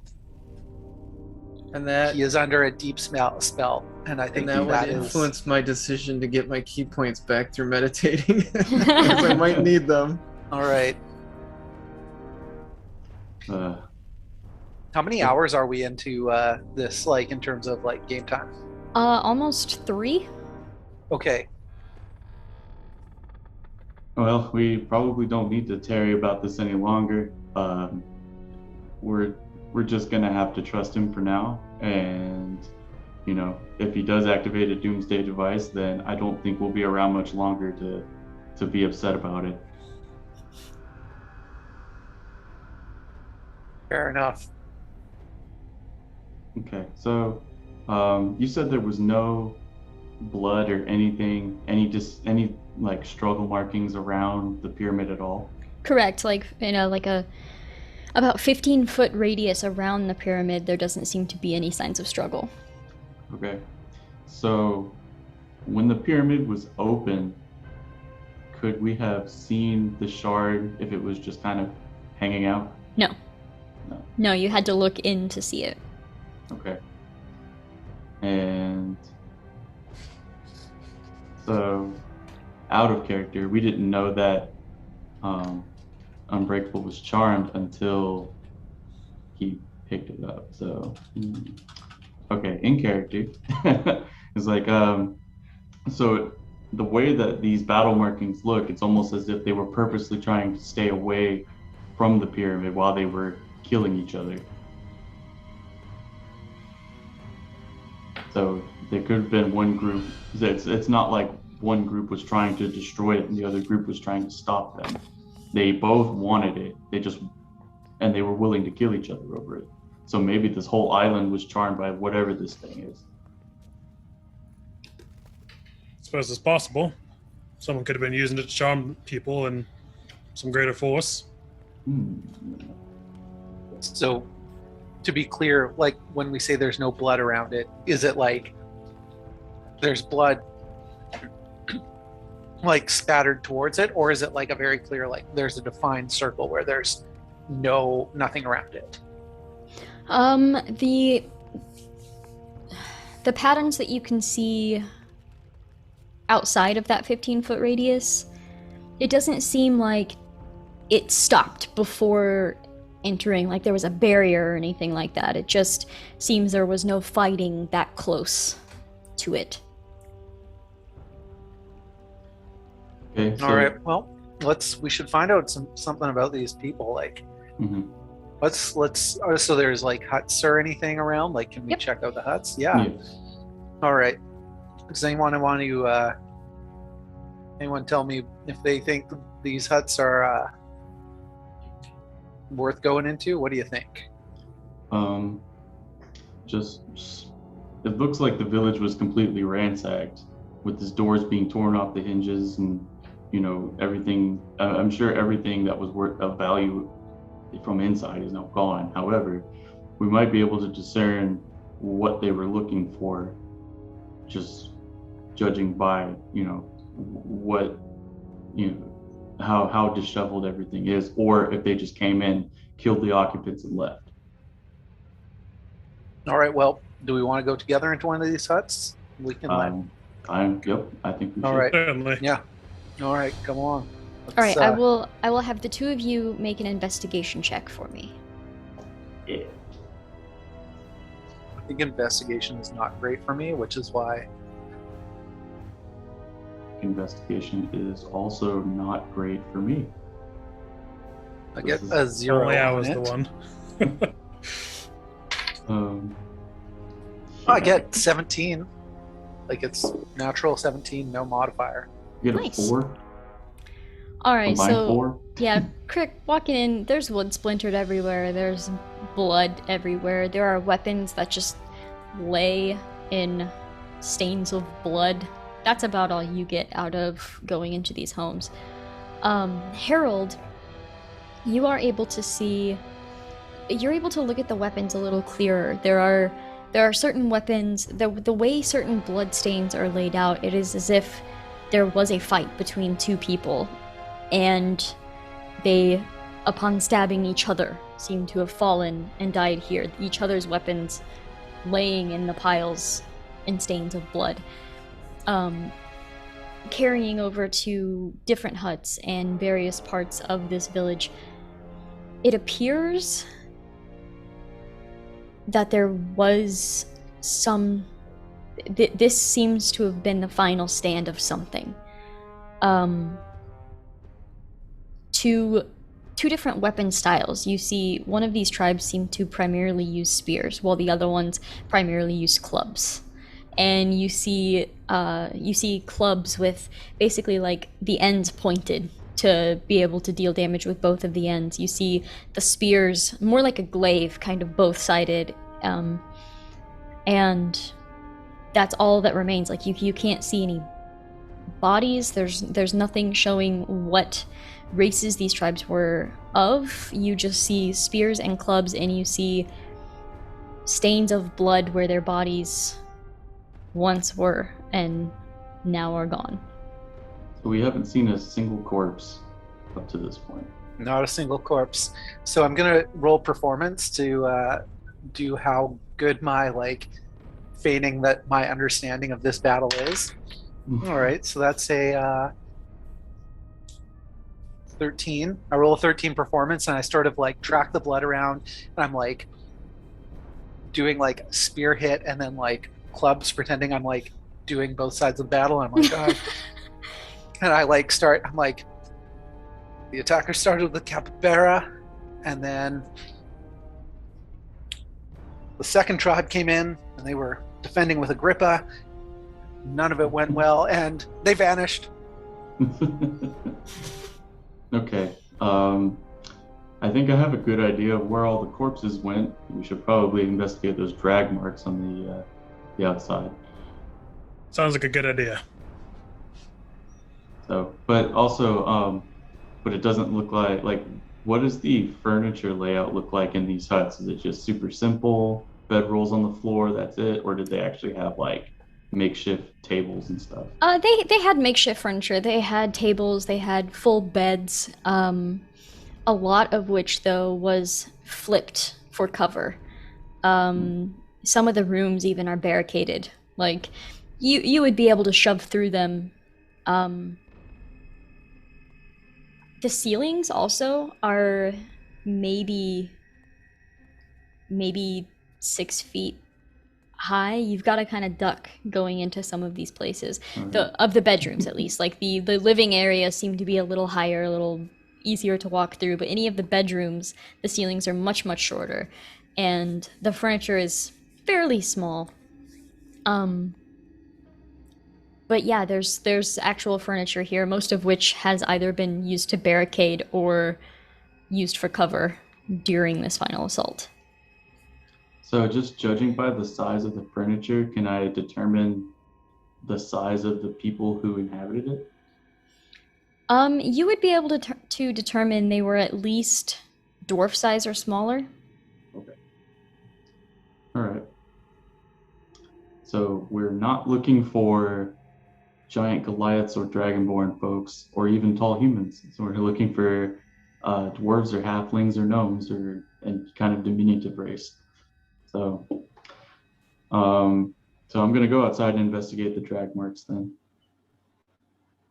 All right. Before I go out, is there anything I could pull, like candle holders on the wall or anything like that, or is it just like fire, like a fire pit in the middle sort of thing?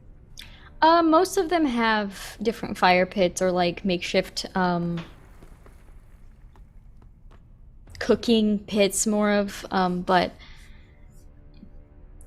some would have candles, probably not on the wall, but you could have there'd be like a candle holder off on one of the tables shoved up against something.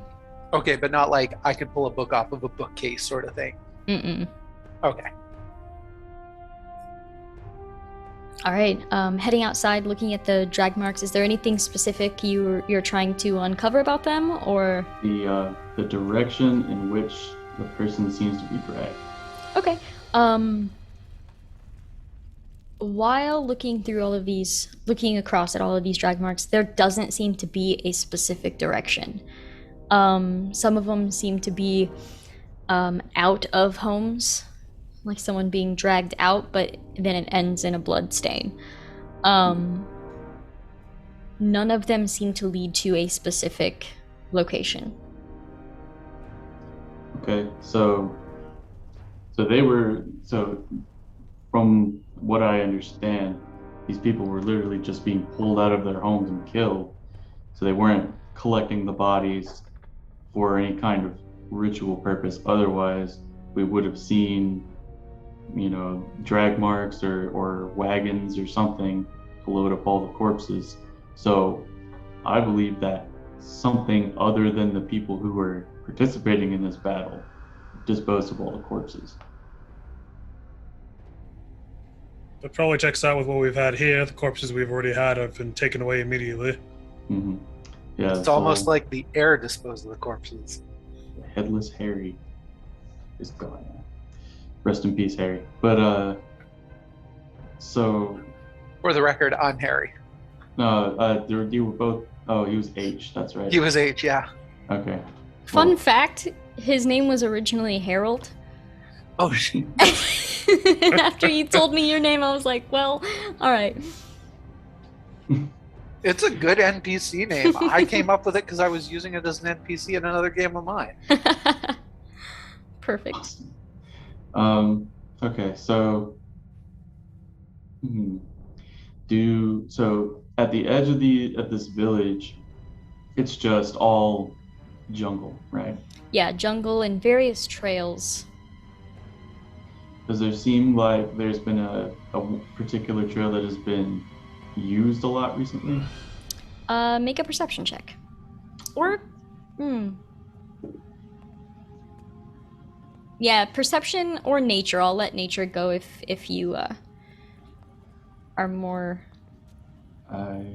skilled in that. No, perception would be Okay. where it's at. Okay. Nice. I got a 5. You have no idea. I mean, it's all pretty overgrown, but all the trails you can still see them. But as far as you can tell, none seem to be still used by any means, except for the one that you guys came through.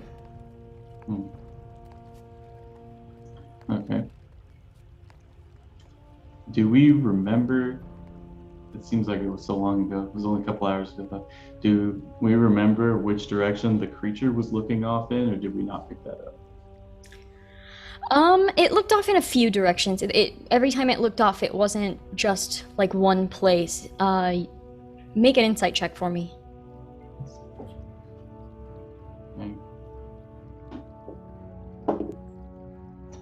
It's getting worse. Is it 2?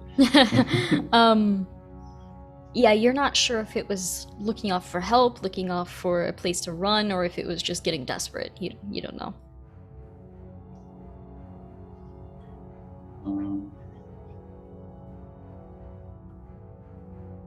I'm resting, but can I suggest something?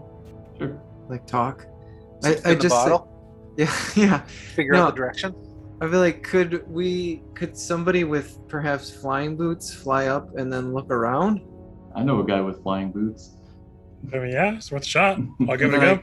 Then I go back to meditating. You just open one eye and you're like, hey. All right, so you want to fly up your 30 feet and take a look around? Yeah, I'll do so. All right, so you kind of head to the center of this village, fly up in the air. Go ahead and make a perception check. Ooh, 21. Ooh. Looking around, you see the destruction of the village seems to be even more noticeable from above. As you see certain parts of the backs of buildings just like busted into or out of, you're not entirely certain. The pyramid just glistens, though, from this perspective. And as you're looking around, you see mostly just the tops of the trees, the canopies being super thick. You're not really able to make out any other settlements or villages or anything like that. You're able to see kind of different trails and paths, but you're not really able to see where they lead because of the cover of the jungle. Right. And I'll glide back down and tell everyone, I was like, all right, well, village is really, really badly messed up. Worse than it looks from here. But the trails, the jungle covers up too much of them to be able to see from above. But I didn't also see any other settlements in the area. You'd think if I flew high enough I'd be able to see something, but there are almost no other clearings. There's no buildings or even large mountains or anything. Well, Not we'll beyond probably what we see have the here, mountain on our way over here. Never mind. All right, well, I've got a suggestion. I'm going to throw my staff up in the air, and when it falls, we're just going to go with, like, whichever way the foot of the staff goes and What follow if it sticks in the ground? Oh, well, that would Then we be dig. impressive, and we, we dig or we fly. It's, you know. All right, sure. All right, so you throw your staff in the air. Yeah. Make a dexterity check. Okay, and, like, could I roll a d6 for, like, a cardinal direction? Like, Sure. north? Okay, I'll do a dexterity check first. This is just for flair. So 17 plus 2, so 19. All right, so you flip this in the air and it just and then comes down. Clatters, go ahead and roll your d6. Okay, yeah. So, and I'm thinking like 1 will be north, 3 will be east. 6, so that would be, I guess, northwest. All right, Sounds so good to it me. lands, it clatters down, and it's pointing in that direction. All right, Let's be off. we'll take the nearest path. I'm gonna make sure I'm like close up to unbreakable Okay. in terms of marching order. Has enough time passed where I can consider it a short rest for me? Yes, yeah. Okay. Because otherwise I can let them go ahead and catch up with my speed. No, yeah, you're good. Right. You think about taking a little bit longer of a rest, and you hear them leaving, and then you kind of open one eye, and you're like, oh, all right. All right. Maybe I see them receding in the distance and then I start running towards them. Yeah. All right, so how much time are you willing to travel? And I would assume you're taking kind of the nearest trail in that direction. Mhm. You said we've got like 12 hours, right? Yes. And you You've said been we're 3 here hours about in. yeah, you've been here about 3. And which direction did we come from?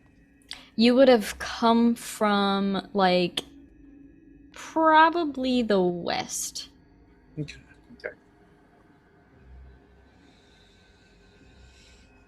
That's maybe like half an hour to an hour. Yeah, Yeah. I'd go in an hour increment An hour. anyway. Okay. Following this trail, it also splits into various different trails. You see what appears to be the equivalent of like road signs, but there are no words or symbols or runes or anything like that. It's just certain posts with just various wooden shapes. Like they don't really look like arrows, but almost like a chevron sort of shape. You see one of those, and you see one of those upside down in various places. They don't seem to really make sense to you, but as you are continuing through, when you're kind of approaching the hour mark, you're able to start seeing smaller roadside, not homes necessarily, but it almost looks like outposts or campsites. You're able to see some of these with hammocks spread from tree to tree. The biggest one you come across can probably house like maybe 20 to 25 people. So, do these look similar to, or is it like a similar setup to the village we just saw, or do these look, more conventional like other adventuring parties were here? A little bit of both. It doesn't look like... It's not like a campsite where they used it once and moved on. It looks like it was used quite frequently. And you see different boxes that seem to be used for storage. You see different campfires, some used for cooking, some just used for warmth. It doesn't appear to have been made with the same skill level as the village, but it's functional. Okay. More to the point, do we notice any signs of inhabitants? Nope. Okay. Is there anything I could do to try to like maybe decipher what those symbols meant? Just kind of like racking my head to see if I knew anything. I'll say make an investigation check for as you were going through, just to see if you could piece anything together. 29. Damn. All right. Yeah. So they're not. I don't know how to phrase this necessarily. They're very specifically, clearly one sides rather than the other. And the ones that are pointed upward kind of act as a stop. And you hadn't quite put this together until you reached this. And you can kind of come to the conclusion that this is the opposite sides settlements. The opposing factions. Yes. Yeah. So these stops are, this trail is compromised. This trail's not safe. And the ones that are pointing the other direction we still have control of what's down this path. Gotcha. And I'll put that everyone said, all right, well, seems these signs are just warnings to people on either side.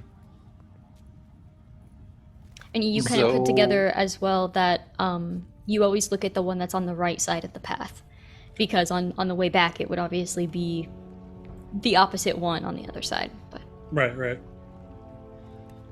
So are they telling us to go ahead, break, or are we warned against it? Well, for us, we're not of either faction, so I would presume we're allowed to go where we please, especially with everyone missing. Fair enough. Hmm.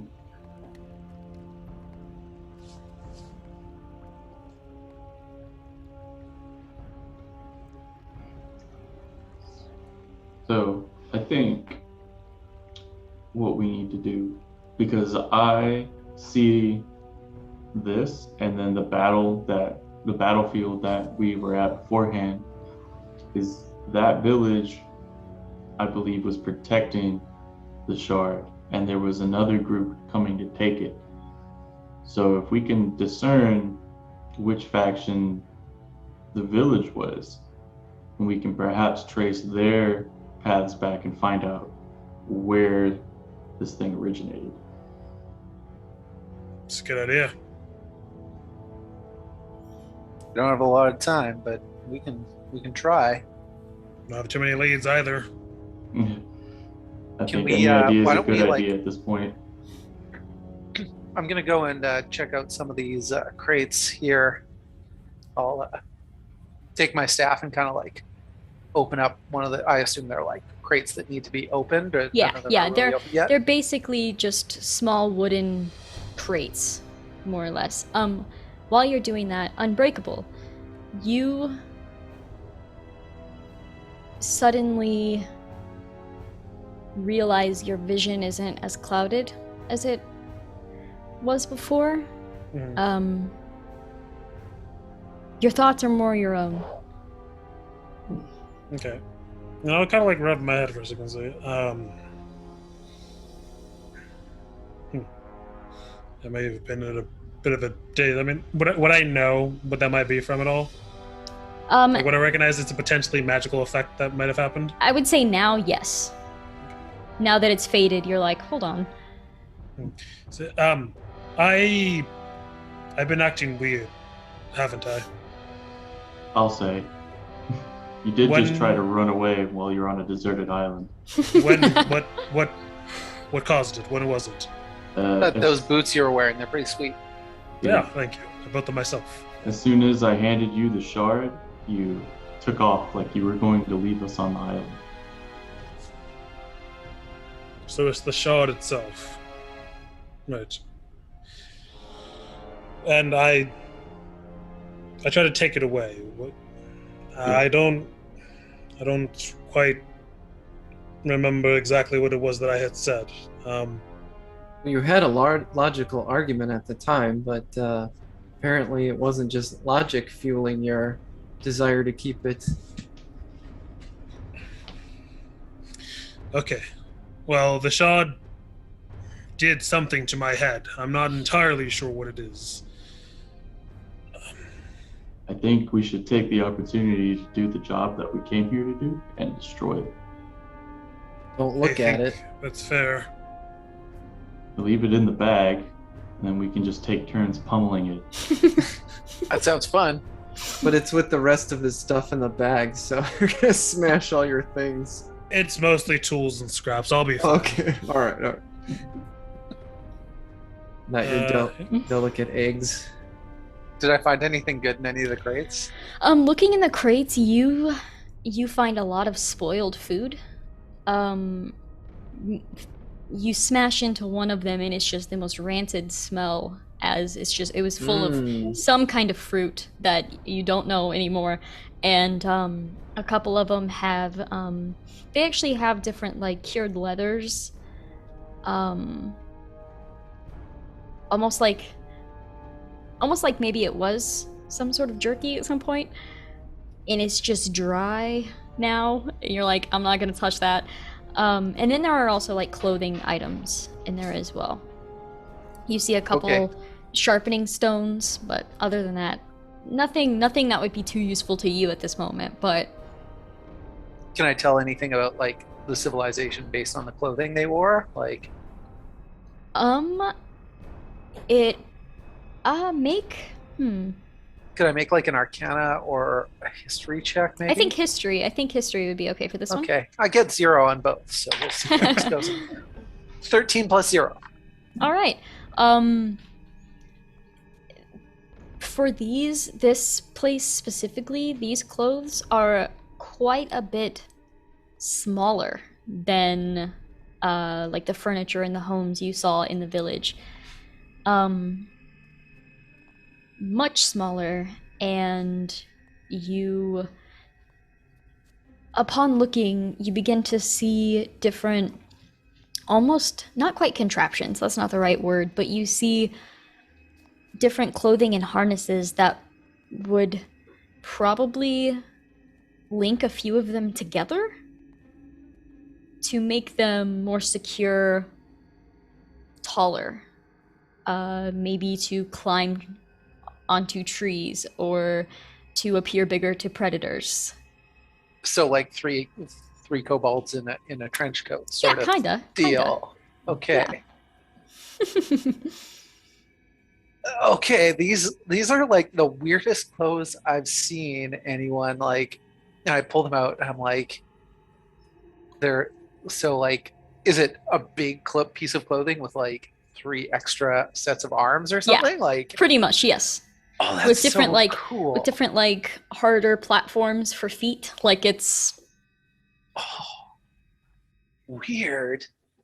Okay. And that's just me as a person being like, that's so cool. Yeah, but as Harold, yeah, I pull it out and I put it over myself and I'm like, ah! Like I pretend to scare them with it. Interesting, though. So that you found that here. They were in the crate over there. Like I wouldn't fit. I'm not 36 extra tall. It's not my jacket size. It almost looks like some kind of disguise. Could be. Do they stand on each other's shoulders? Who said they had shoulders?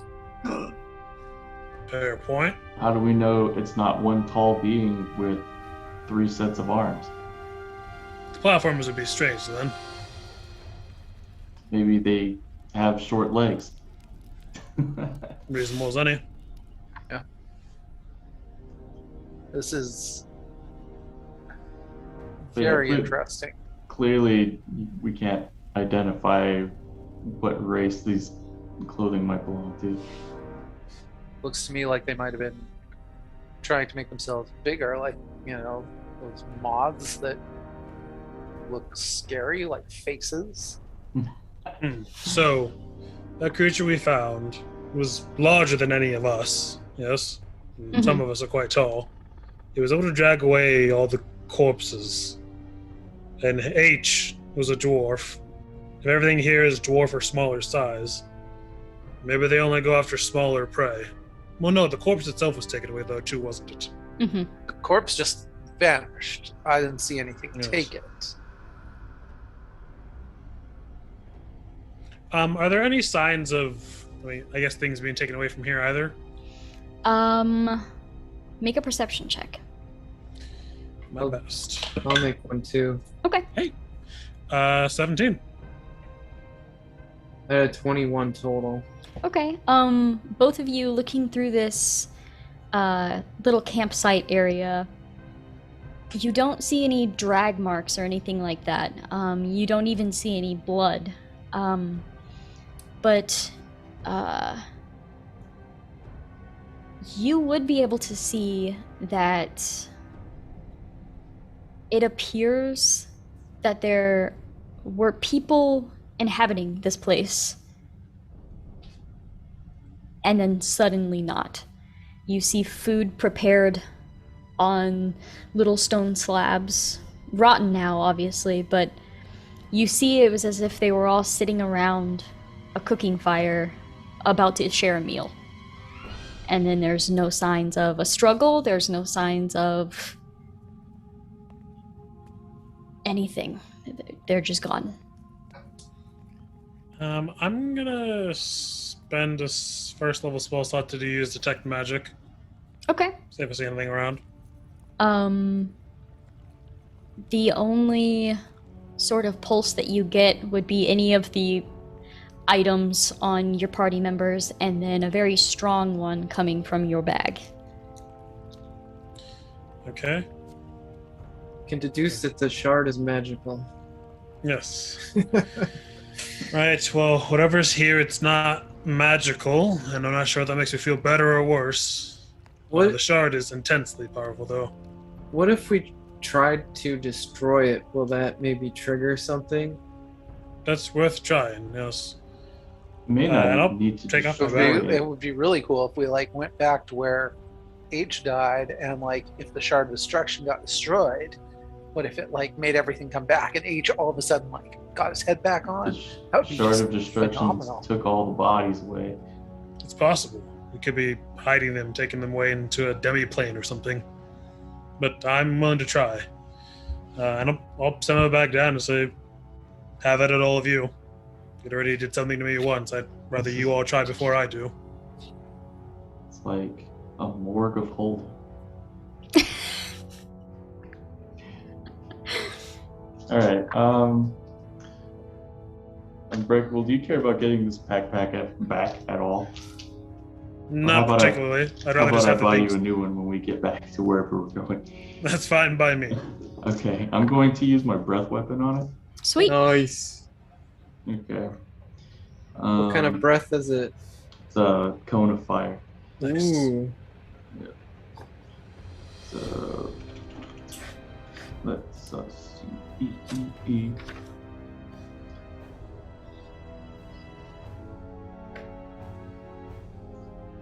There it is. So I have a Dex roll DC 14, and I got it. So I rolled a 16, and so then I do 3d6 fire damage to it. Perfect.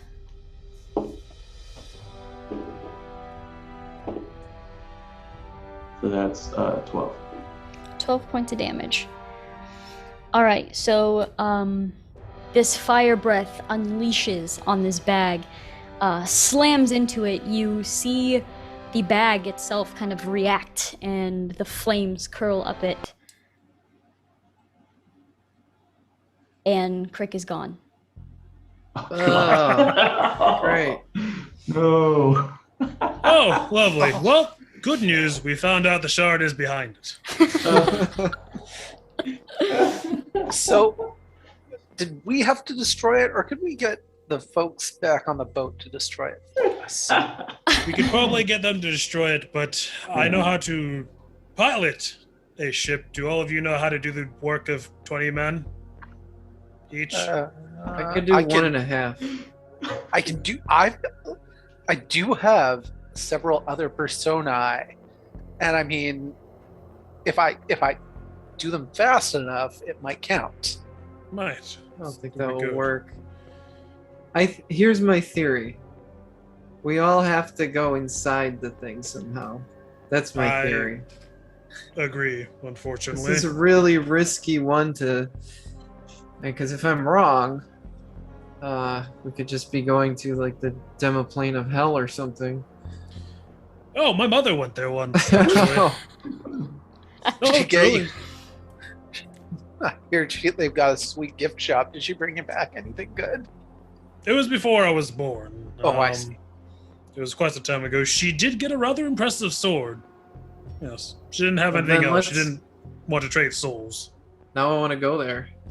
All right. So when we say go into this thing, like, Well, does anyone have some sort of teleportation circle we can use? So like, I say just attack it and see what yeah, happens. so Okay, here- I have one I've got an question. idea. And it might be terrible. I am going to. Oh, the bag is gone. Is the bag gone? Like, can we see the shard now? The bag is kind of burning away. Yeah, I wouldn't you're look starting at it. you're starting to see items peek through, but you're not sure if it's the tools or the shard. So Okay, I pull down the goggles. They do absolutely nothing. I hold my hand over my face and I say some primordial and I cast knock on it to see if I can like open it. okay. Oh, interesting. All right. Let me see here.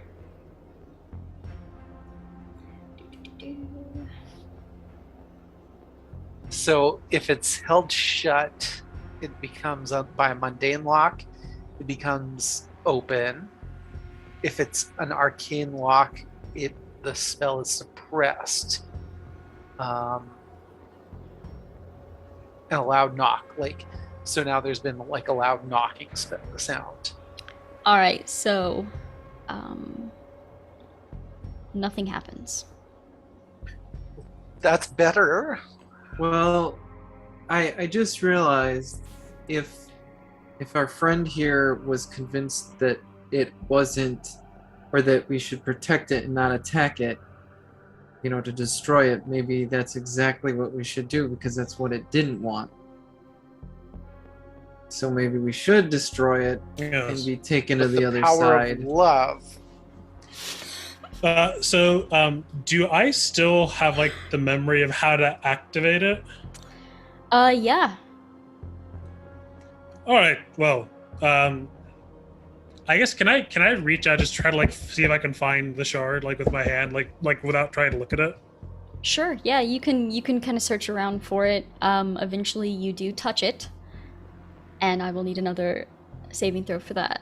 It's intelligence, right? Intelligence. Yeah. Okay. 22.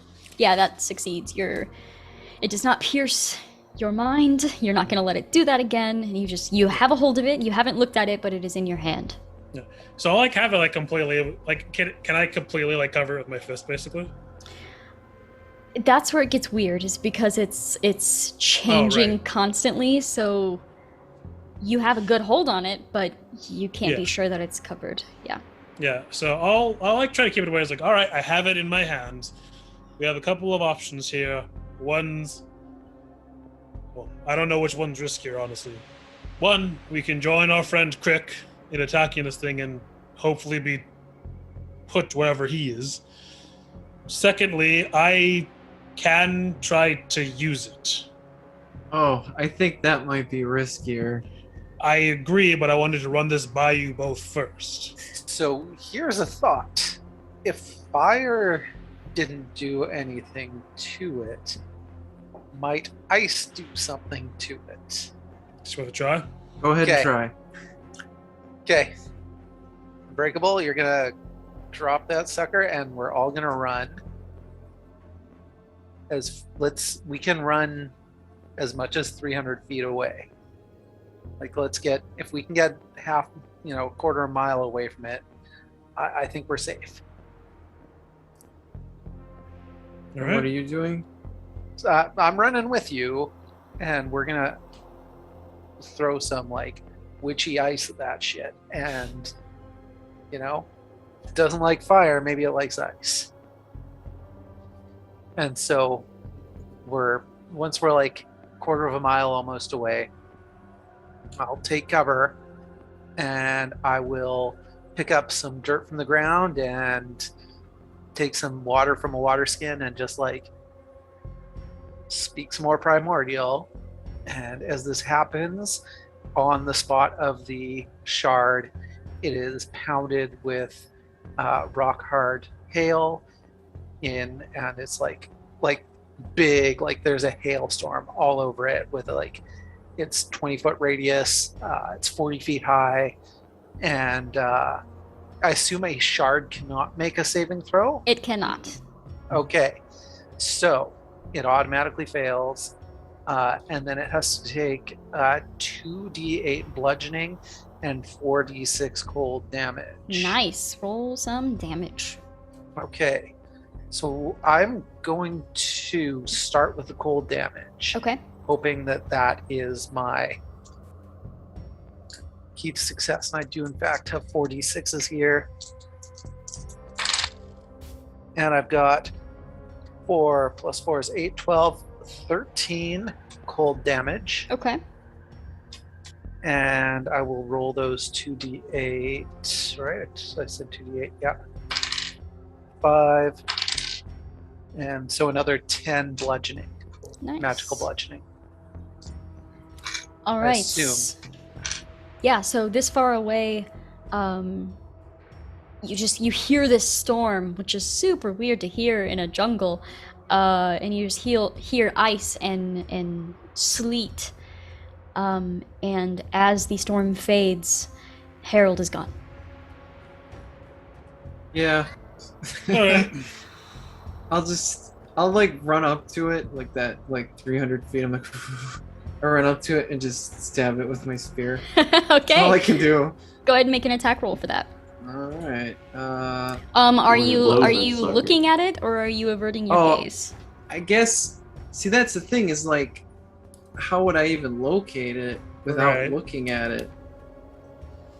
I It'd just would be a say, general vicinity. yeah, I would say you would know where you dropped it, Unbreakable, so you would kind of know the general area.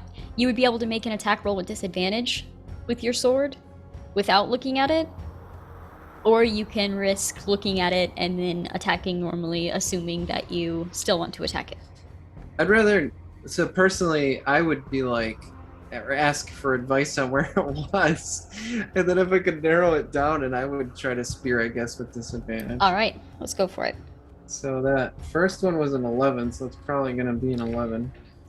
Aw. Second one was, oh yep, a 24, so 11. Yeah, the 11, you hear it tink, like the spear blade hits the side of the shard, but just barely, it just kind of tumbles off to the right, does not quite make contact. I know where it is from echolocation. Ting, and you're like, "Whoosh." Yeah. Do you want to do something? I'll do what I do best, and I will walk up. I'll like Breakable. have my eyes like kind of covered, like only looking like kind of up Mhm. rather than down, trying to kind of gauge the general location. Like, oh, one or the other. I'll hopefully see you there, and I'll try attacking it too. All right. 30. Yeah. With disadvantage? Yeah. Oh, sorry. With disadvantage was 21. Okay, yeah, that's that. Yeah. Yes, you're just punching it, correct? Yeah, just as I thought. Yeah, about so one. you're just covering your eyes and then you just punch down on the ground and you hit just a wide enough area with this punch. Go ahead and roll your damage. It is 5 plus 12 thunder damage. Nice. All right, so you hear this just thunderous boom and it echoes through the jungle and then you stand alone. So I just had the thought like, oh, maybe we should have just done enough damage at one time and destroyed it instead of this. And then like I have no attacks that do like major damage, so I'm just kind of sitting here like I guess I'll stab it and hope for the best. All right. This flurry of blows that sucker. I guess I could try. I'll do that. You know what? I'll do that for fun. I'll Fury of Blows. So Spear 1. Are these all at disadvantage? Yes, unless you're looking at it. I'm not. That would have been a critical success, unfortunately. So the second one was a 19, or the disadvantage. So that's my first attack. I did a 19. Is that high enough? Yes, that one will hit. Okay, so the damage on that was 5. Second attack, 24 and a disadvantage, a 19. Assuming that hits. Yep, that one hits too. Oh, a big whopping 5 damage on that one. Let's see here. A 9 and a... So that's going to be a 9, so that's going to miss. Yeah, that one will miss. 21 and a 10, that's probably a miss. 10 misses as well. That was a 27. Oh, my lower one on that one was a 26. Nice. Yeah. So that damage is 6 damage. All right, and with that, we are gonna cut over to Crick. Awesome. Here I am. All right, so you just unleashed your fire breath on this artifact, and now you are standing in a town. You're standing in a fully functional village, and you see people everywhere, just walking around, going about their day. Everyone's smiling, everyone's waving to each other. You smell like fresh baked goods. You smell cooking meats. It's almost like sensory overload right now. You see so many things, you smell so many things, and someone's walking by you and they just look at you and they smile and they reach out and they shake your hand and they say, "Welcome," and then they continue walking. That was weird. Um, hmm. Well, we took a short rest, so I'm going to cast Divine Sense again. Okay. And see if anyone in a 60-foot circle is good or evil. You sense a lot of good here. Okay, that's not good. It's not bad. Certainly not. So maybe I destroyed it. If I did, though, where's everybody else? At this point, someone approaches you with this huge basket of like cupcakes and donuts, and she holds it out to you, and she's like, "Would you like one?" Yes, I would like one. You reach out and you take one, and she says, "Have a wonderful day," and just turns and daintily walks off. You too. And I get a big old whiff of the pastry that I grabbed from her. Make sure that, it smells decent and everything, and it feels real, right? Yeah. I'd take a bite. Shrug Alright. my shoulders and eat it. Yeah, you're like, oh, whatever. You take a huge bite of this donut. Around this time, Harold is suddenly standing beside you. Oh, Harry. Welcome. I have no idea where we are. Well, that's how long have you been here? About probably like 10 minutes. Not very long. That's something.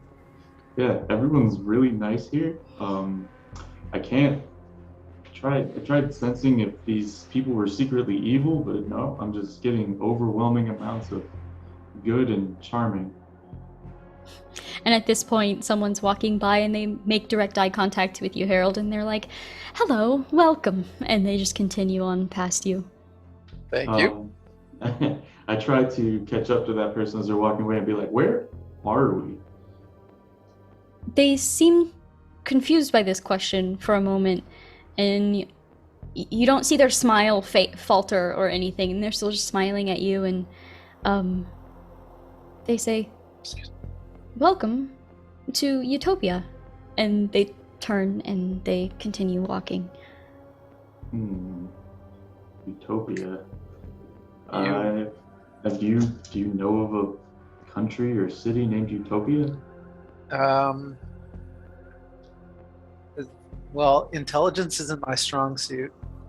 Nor is it mine. Yeah. So, I'm still gonna make like a history check. Sure. I mean, I assume that in this world, Utopia doesn't necessarily have to have the same connotation of being like a synonym for like Latin for nowhere. But I'm still gonna make, I'm gonna make a history check. Sure.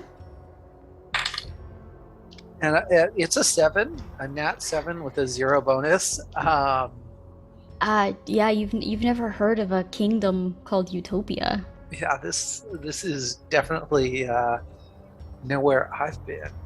At this point, Unbreakable also appears beside you. It's noiseless. It's just suddenly he's just standing right beside you. Oh, when did you get here? Just now. This isn't hell, is it? Hello. Welcome. It could be for some people. Thank you. Where is this? This isn't Avernus, is it? You see, they don't even seem to know what that means, and they say, "Welcome to Utopia." And this might be hell. They Good. turn and walk off. Someone else comes up, the same woman that offered you the donut, and offers one to the two of you. Baked good. And I already ate it, so if there's any consequences, I think I would have felt them by now. I'll take a pastry. She I am fine, thank you. holds out the basket and then kind of nods. Very well. And turns and continues on down the street to offer baked goods to every single person that she passes. I look to the others and I say, and I thought I was charming. I mean, no, you're pretty charming. These people are just weird. Yeah, not complicated. Do I see any kind of temple or church in our view right now? You seem to be standing in like almost like a town square. The only really notable building that you see is a pretty large clock tower. And Everything else at is this just point, shops. yeah, everything else seems to be shops. Yeah, and at this point, Khaled? Yeah. Okay, I don't know why I just blanked on the name. Just appears before you as well. We'll just Oh, hey, welcome. we'll just go through the whole thing again. Like, where am I? You know, like, what's happening? Baked good. Right. You know, like, it's like- Welcome. Here you go. Yeah, Have this. Yeah. We're pretty sure this is hell. But You're just Oh. standing in the center of this like town square, just really confused, being offered all of these things. Someone comes along with like a tray of sizzling meats, and they offer those to you as well. People have offered various water skins. Like everybody's just like, have this, have this. You also notice none of you have any weapons on you. what about armor? Armor you have, anything that would deal harmful magic. The magic seems to be gone. Your armor is still on. Everyone laughs at monks for using their fists. And this is the So, one like, time. Is my spell casting gone? Like, Do you try to cast a spell? yeah, already I'll cast try the to. spell. What can I do that's like super? I'll do something like super chill. I'll take another like donut and I'll cast light on the donut. Okay. Casting that spell, nothing seems to happen. Hmm. I want Well, I to guess- ask for somebody, like, I'll ask one of the people walking by, if, like, where is their leader, the mayor or the... They, again, almost seem confused by this question, or by, the pause in their routine. And they stop and they look at you and they say, "Leader? We have no leader. We all work together here." And just turns and motions for everybody, and you just see everybody sharing everything. Everybody is yelling, "Please, thank you, have a wonderful day." Nobody seems to be accomplishing anything, but they all have smiles on their faces. What do these All right. people look like? I look to the rest of the party and I say, "Good people, give me a minute. I think I need to see another tiefling about a horse." And so I flag down one of the hawkers and ask to use a restroom. All right. And is there a restroom? They could motion to some of the shops. You're able to go All right, inside. yeah. of I'll go and. What sort of shops are there? them. Mostly pastries, but there's also like you can get clothing. No weapons, obviously, but there's clothing shops. There's like different types of goggles. None of them with magical properties, but it appears to be very similar to shops you would see in your everyday life. but Okay, I'll just go to a nothing- pastry shop where I can like just like buy a pastry, so I'm not like just like asking to use their public restroom. And I'll use their restroom. Okay, And yeah, there's well like in little there- outhouse style things out in the back. Perfect. Okay, so I walk in and I pull out my disguise kit and I take on my second persona of Tommy Tsunami, and I like take off my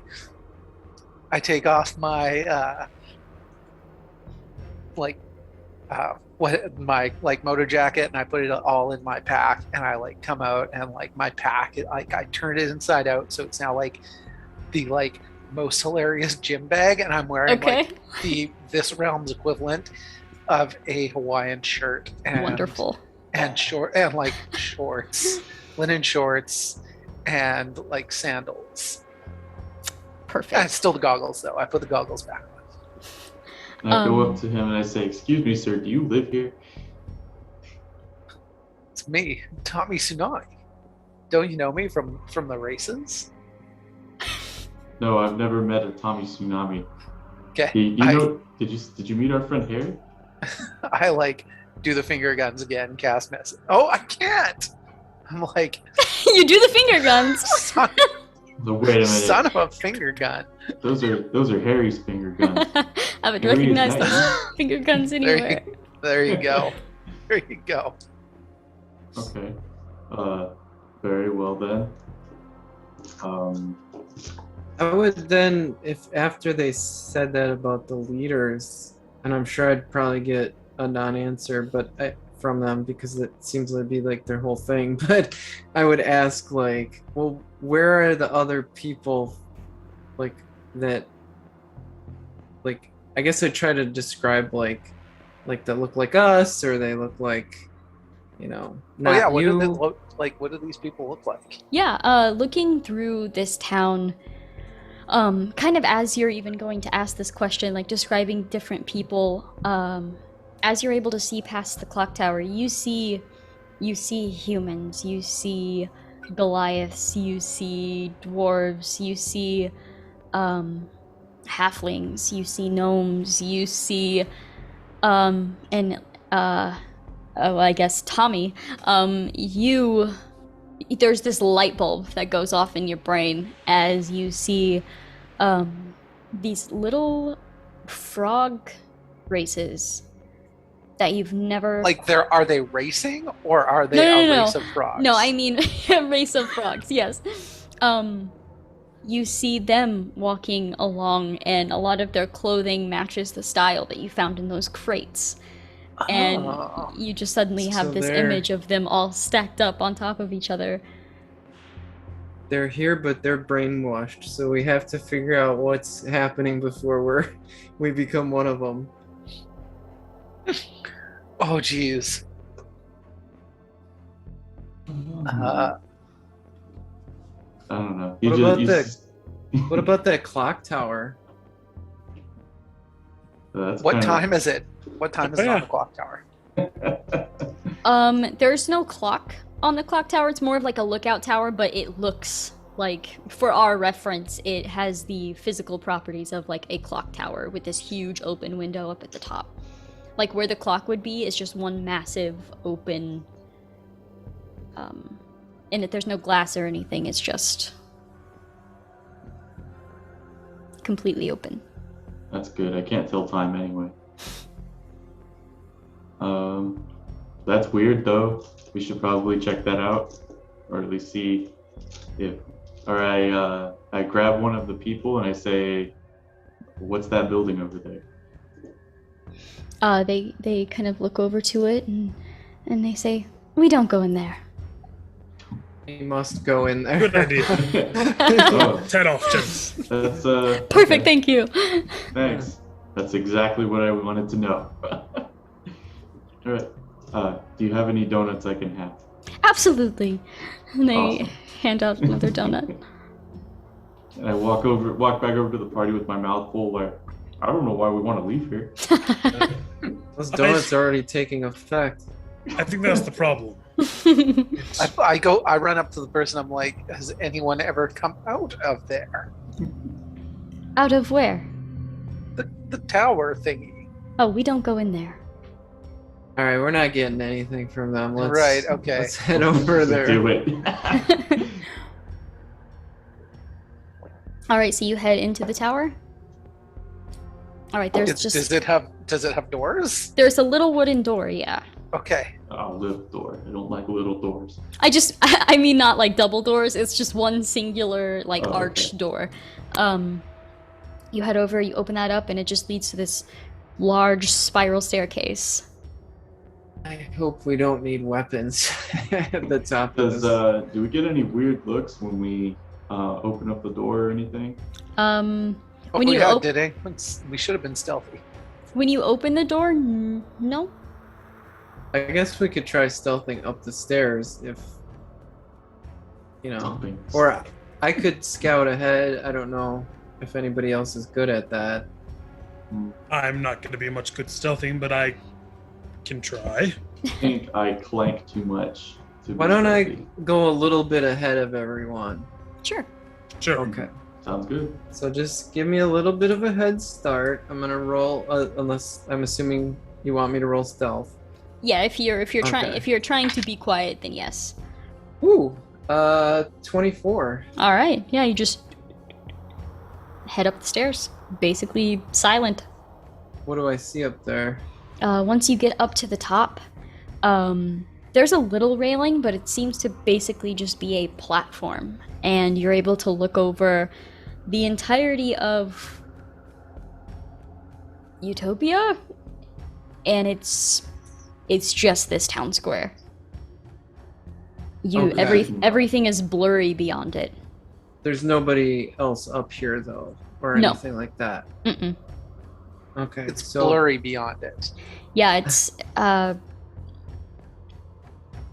Like fog of war blurry sort of thing, like in a video game, or it's not quite fog. It's just there's no more town square, there's no jungle, there's just nothing exists beyond it.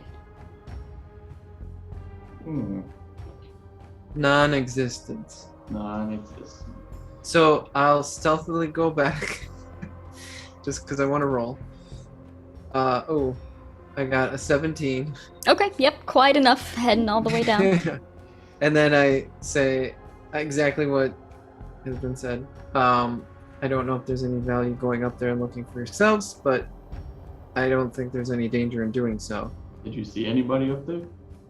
I saw the town. I'm assuming I saw everyone in the town. Well, but... Yeah, you Like, could see and- everybody moving around. Oh, I didn't see any people at the top of the tower. Correct. Why were you sneaking on the way down? I don't know, it's for fun. Just Okay. in case, there may be someone we can't see. I guess that's true. So, I'm gonna go. So I'll take the dime tour. I'll go to the top and look out. Is the hole in the top like open, or is it a window? It's all open. Like there's the pillars on the corners that has some sort of a roof Okay, support over I it, but gotcha. it's open other than that. Yeah. I go to the Like top. I'm gonna jump out. Like I haven't taken any. Wait, before I say that, how tall is it? You're looking at probably like 50 feet high. Okay, and what 1d6 for 10 feet, Mhm. or is it? Do Okay. you want me to try the jump off the building because I have slow fall and we can all see what happens? Oh, that's. Will that work though? Oh yeah, just- I don't know. So I mean, like that's only like it's only half my. Yeah, it's like max damage would only be half my HP, Only and half. I do have Only half. only half. I haven't taken any damage yet, and I'm also just like, let's see. Okay, I have to cast once. Because I See think if my there's- my thing is just a monk feature. It's not like magical. It's kind of weird. Right, and none of my magic would work. Gravity has so- less effect on me because I use my hands to fight. Crick, go ahead and make I'll let you choose what kind of saving throw you want to make right now. Awesome. I will save. Let's do that. Oh man. I got a 20, combined 20. Okay. What stat did you use? Will. Okay. Or, yeah. Yeah. All right, we'll carry on. Can I get some donuts? All right. Get your Oh, own, geez. man. I forgot that none of our magic works though. I don't know. Oh. Like I'm still like. Wait, okay, Oh. so I'm gonna look at my ring of Featherfall. Does it look magical at all anymore, or is it just normal? Or is like the stone missing or something? It looks the same. So, I mean, in metagame, out of character metagame, the monk should do it because I assume class features still work. In character, I'm gonna ascend the stairs and look out into the town and be like, I think I'm gonna be sick again, and then I retreat back towards the stairs. I mean, While you were looking out into the town, make a perception check for me. Oh, should anyone who's done that do that, or You can if just- you'd like. Yeah. Hey, the donuts. Oh, that's not a good one. I got a 7 total. I mean, that works for you. As you're looking out, you see the people down below you. You see the nothing that seems to stretch out past that, and you just get this overwhelming sense of vertigo. And you're like, nope, and you just turn around. I already had vertigo, so I got an 11. I'm definitely gonna be You're able sick. to see the same. You see the people down below. You see where the town seems to end and drift off into nothing. But that's it. All right. Guys, can we go back downstairs? Let me check as well. Can't hurt. I'll climb to the top and just start looking around, like inside the tower, see if there's anything that we're missing. Perfect. Is that Perception. Yeah. 9. Yeah, looking around.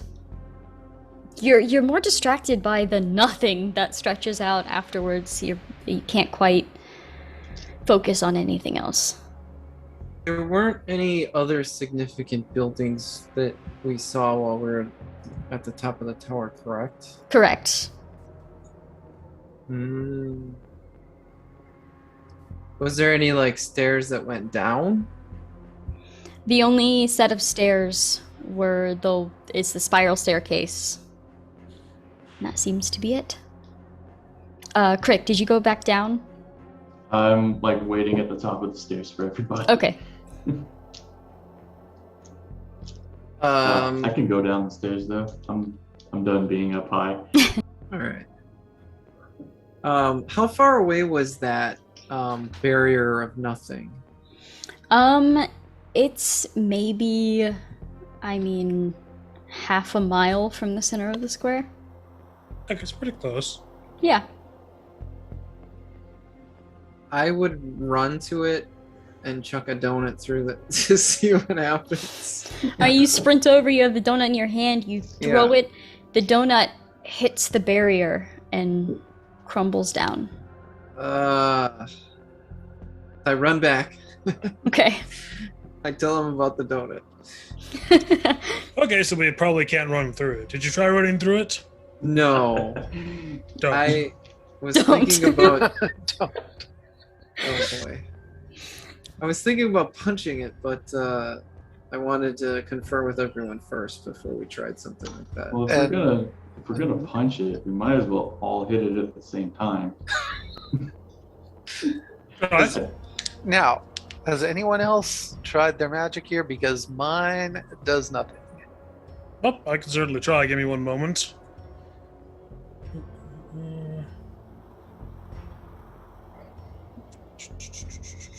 What do I want to...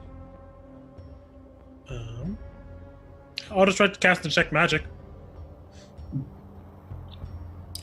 Nothing pings. Yes, I can There's confirm my no magic magic. isn't working. Or there's no magic. All right, so I'm gonna go up to one of the donut people, and I'm gonna be like, "Can I have a moment of your time?" And I'll roll like some sort of, let's see. And they said, "What? Donut of Just time?" I'm gonna roll. I'm gonna roll persuasion, just to be like, "Can I have a moment of your time?" Okay. And that's an 18, a dirty 18.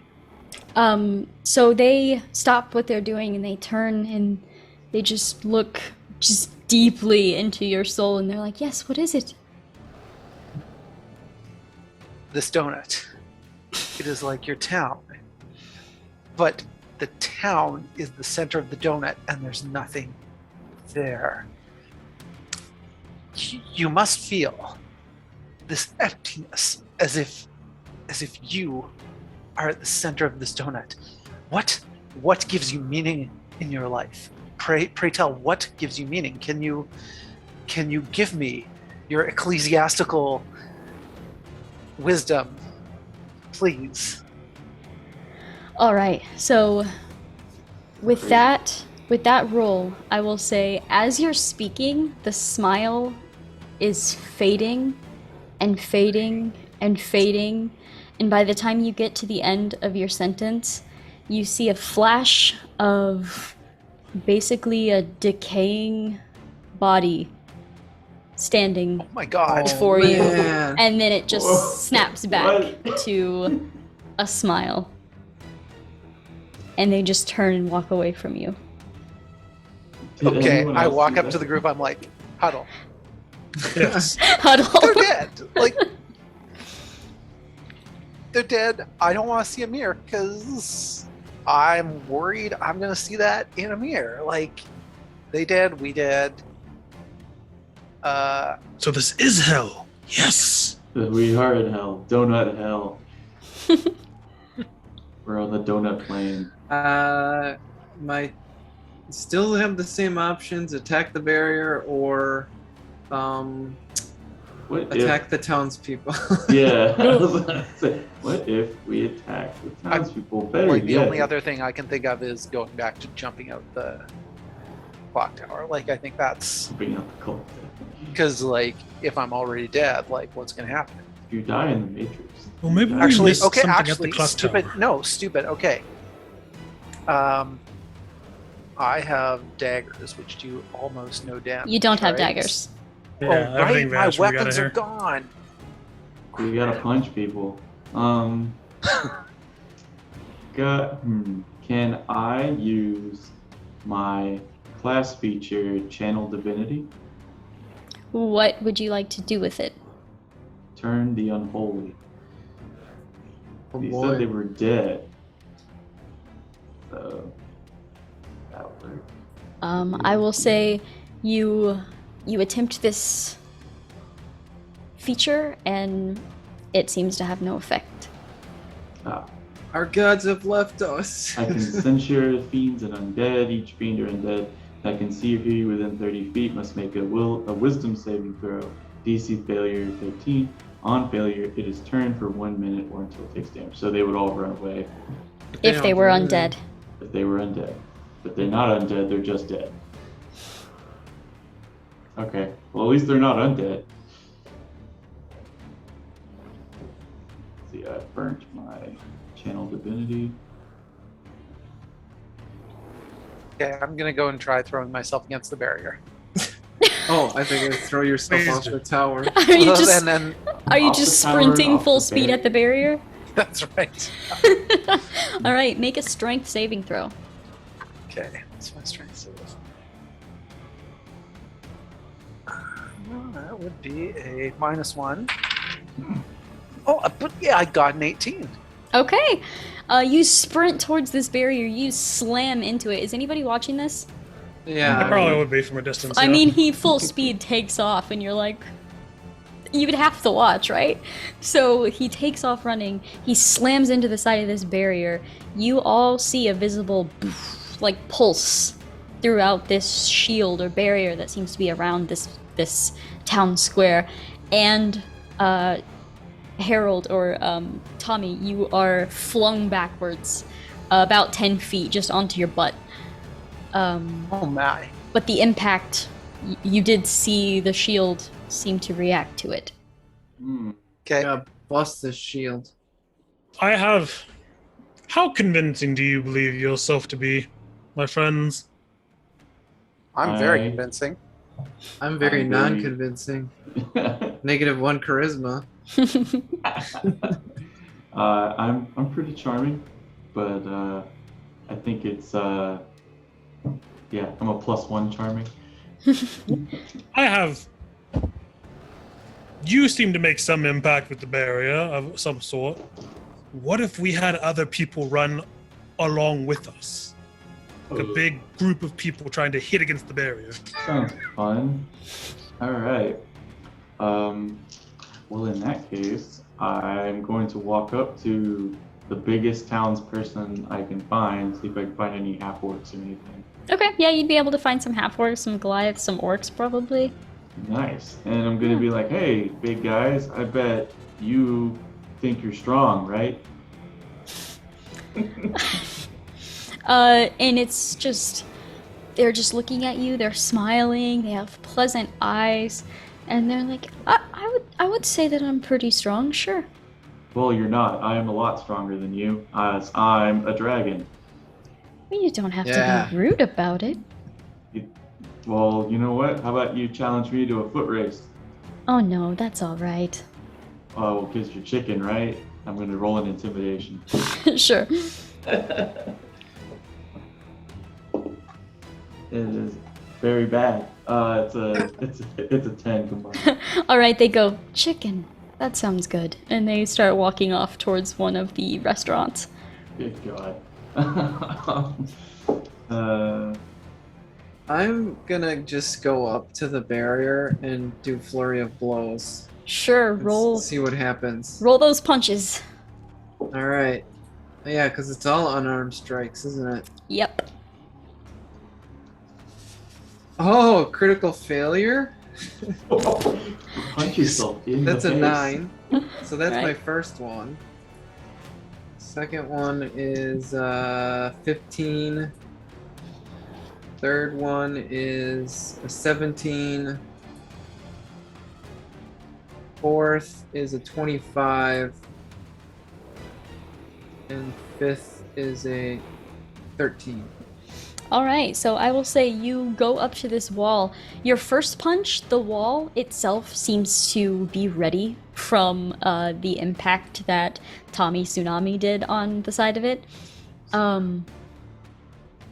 It seemed to be ready and it seemed to fight back. So your first punch, it actually just flings you backwards like 10 or so feet again, like it did with him. You land, you kind of stand back up and just walk over with a purpose and just start punching, and all 4 of those other attacks did hit. So roll Hearing some... crying, I'm gonna go and I'll be right back. Okay, sure. Oh, okay. Roll some damage for me. Okay, so 4 damages. Yes. So first one is 5. Well, actually, sorry, 9. Okay. The modifier. Second one is 10. Third is 8. And fourth is 6. Alright. So you guys watch as Kala just walks up and just starts slamming into this thing. The first punch, you actually see it like shatter like a windshield, like spider web all the way up. The second one punches into it further, it shatters further on the second side. Those last 2 punches, you actually see a hole form in this shield. The fourth one slams into it too, and you just hear and the 4 of you are standing at the same campsite you were in when you entered this shard. You hear a ding ding ding of the shard hitting the jungle floor. And then I cockily say, "Well, you're welcome." Do we have our weapons Absolutely and not. magical things? You back? have everything back on you, yes. Fantastic. I You draw want to my go back sword. in? Oh god. I'm gonna go hunting for the shark. Alright, make a perception check. It's not a very good one. Oh yeah, rolled a nat 2. Fantastic. I have a 0 modifier on it, so. Yeah, so pulling the weapon, you start looking around for the shard. You guys see him looking around, kind of kicking the dirt, kicking the vines, looking for this shard.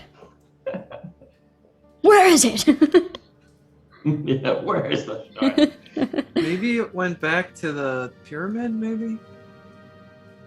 We heard it though. Yeah, when you popped out, you heard it hit the ground Oh, nearby. yeah. I guess I hesitate to look again though. yeah. Oh yeah. Well, I'm pretty sure we got it. I think we can go and tell them it's done. Like, did we have Keep to? looking, Crick.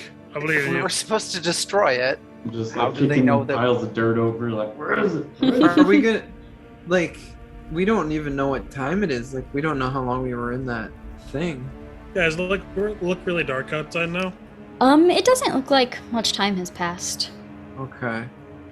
I guess Still I'll roll daylight. perception too, to see if I can Alright. find Yeah. I it. got That 4. is a 22. All right, go ahead and make a wisdom save for me. Okay.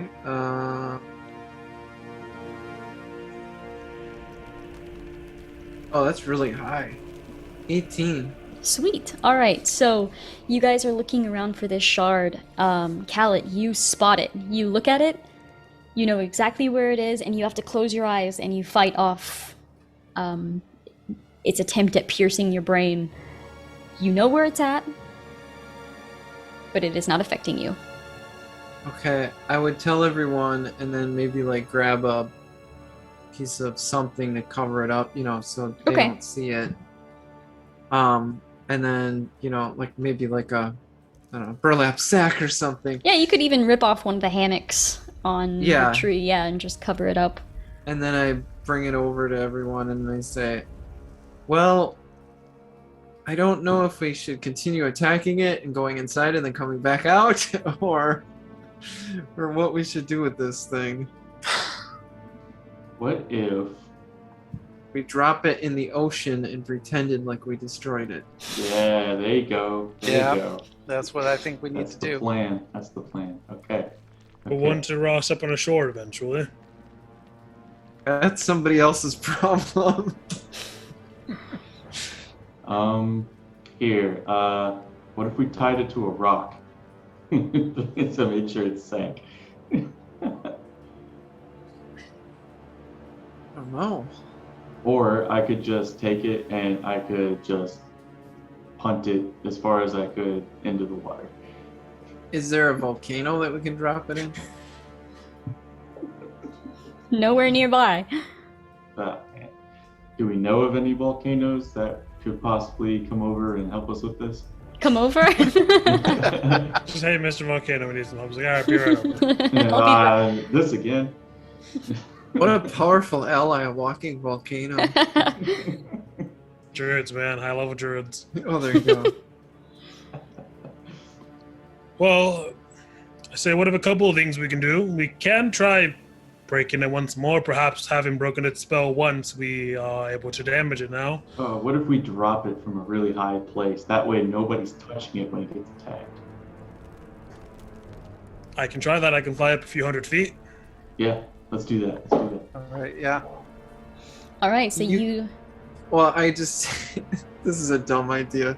You could have me drop, like, fly me up, I drop it. If I disappear, then I can punch my way back through again. Oh yeah, because You wanna he's try got it? the keys to the front door, so Go for it. do it. I can more than easily pick you up. Yeah, I'm a little dude. All right, Yeah. so you grab onto him, fly up into the air. You said a couple hundred feet? Yeah, I'm thinking like maybe 300 at least. Sure. Fly up into Find the some air. rocks. Yeah. Yeah, you find a nice stone-covered place to drop the bag. It falls. Crick and Harold, where are you standing? Like, are you going to watch the impact to see if it's destroyed? No, Yes. I'm far from far away. Yeah. No, I'm right there. I want to see it. Destroy. All right, so Like you're an standing atom pretty bomb. up close to where it'll hit, and you're Yep. kind of back a ways, like peeking out, like, okay, I don't want to be too close. As it drops down, you guys watch it fall, and then as it hits, there's this ting sound, and then it just completely shatters, and Nice. you watch as thousands upon thousands upon thousands of skeletons and decaying bodies just spill from this Oh thing God. Now, and are they pile up walking? onto each other. Nope, Just walk. Okay, they are good. not. No. I just, like, high five, like, rear high, because I'm being held, like, wow. I think we did it. All right. Yes. Well, Mm. that's it. We'll leave this for some archaeologists to ask questions about later. I'm setting up a gift shop. If We anybody's had the opportunity to do that inside the shard. That would have been fantastic. Oh yeah. We'd have all this money that we couldn't do anything with. Are there any necromancers? You have an army now. Don't know of one. All right. Suppose the do we see Like, H's body anywhere? I would say if you take a little bit of time to look, you would be able to find H's headless body. Oh, Do we find H's head? It would take a lot more searching, but eventually you could find H's head. I don't have that kind of time. no. I would take got- just the body then, since we're on time limit. Okay, okay. Yeah, So just that's any headless dwarf. all right. You guys make your way back to the beach. All right, you head back to the beach. The ship is still waiting for you. You're still in your 12-hour time limit. For a moment, you're like, the boat's gone. And then you remember that you hit it Oh, really, yeah. really well. Yeah. Mhm. There's this moment where you're like, oh no, and then the panic goes away and you walk over and you uncover the boat, flip it, and you are all able to get into the boat, row back to safety with H's headless body, which kind of freaks out the crew quite a bit. They bring him into a separate place where they can keep him covered, and you sail back to the mainland, where you meet with the archivist that hired you. He pays you the gold. You guys tell me how this ends for each of your characters. Crick wishes that he had stayed for the free donuts, and so he didn't have to go back on the boat. But seeing as, you know, that wasn't a possibility because they all just kind of spewed everyone out. So yeah, they basically I'm going to go to the church, the Holy Order, and I'm going to have them consecrate the island because it's just filled with corpses. All right. I go back and I create a fake archaeological dig site with a gift shop. Wonderful. That before or after the consecration? During. During? Got it. Perfect. So Perfect. there's a bunch Got of it. priests walking around slinging holy water. And it's just like, who wants a We're- t-shirt? We're going out of business. We I do was sell here- everything now. They bought the I was holy here water on from Shard me. Island. I've been there, shard that. Oh no. All right, perfect. Yeah, for Khaled, just that whole thing was so unusual and interesting to him that he would just be like, sign me up for the next adventure. You know, like he'd be like looking at the job postings and stuff, Right. whatever. Yeah, like the weirdest one he can find. And then that's what he's gonna pick. Like, this one's really weird, I'm gonna do this one. I'm And going then tell to buy- people all about it. Oh, I was I'm gonna inside use- this thing. Yeah. I'm going to use my share of the gold, and I'm going to buy Unbreakable a really nice backpack with like Oh yeah, that's several nice. pockets and, you know, component pouches and like a built-in watch or something, Nice. Love or compass. There you go. Yeah. it. Unbreakable will take the gold and probably head back to his home. He wants to give H a burial. He wanted to head 2, but that would have been taking too much time. So he's going to find a place near the mountains where he comes from to find a place to bury H. And he is going to very excitedly tell his mother that he went to hell. Recount the tales That'd be hard. in a way only they can. Yes. That sounds wonderful. So with that concludes the story of the Shard of Destruction, which has been destroyed and will definitely no longer cause any wars, murder, disappearances, thanks to the 4 of you. Yay. Hey. Heck. We did it.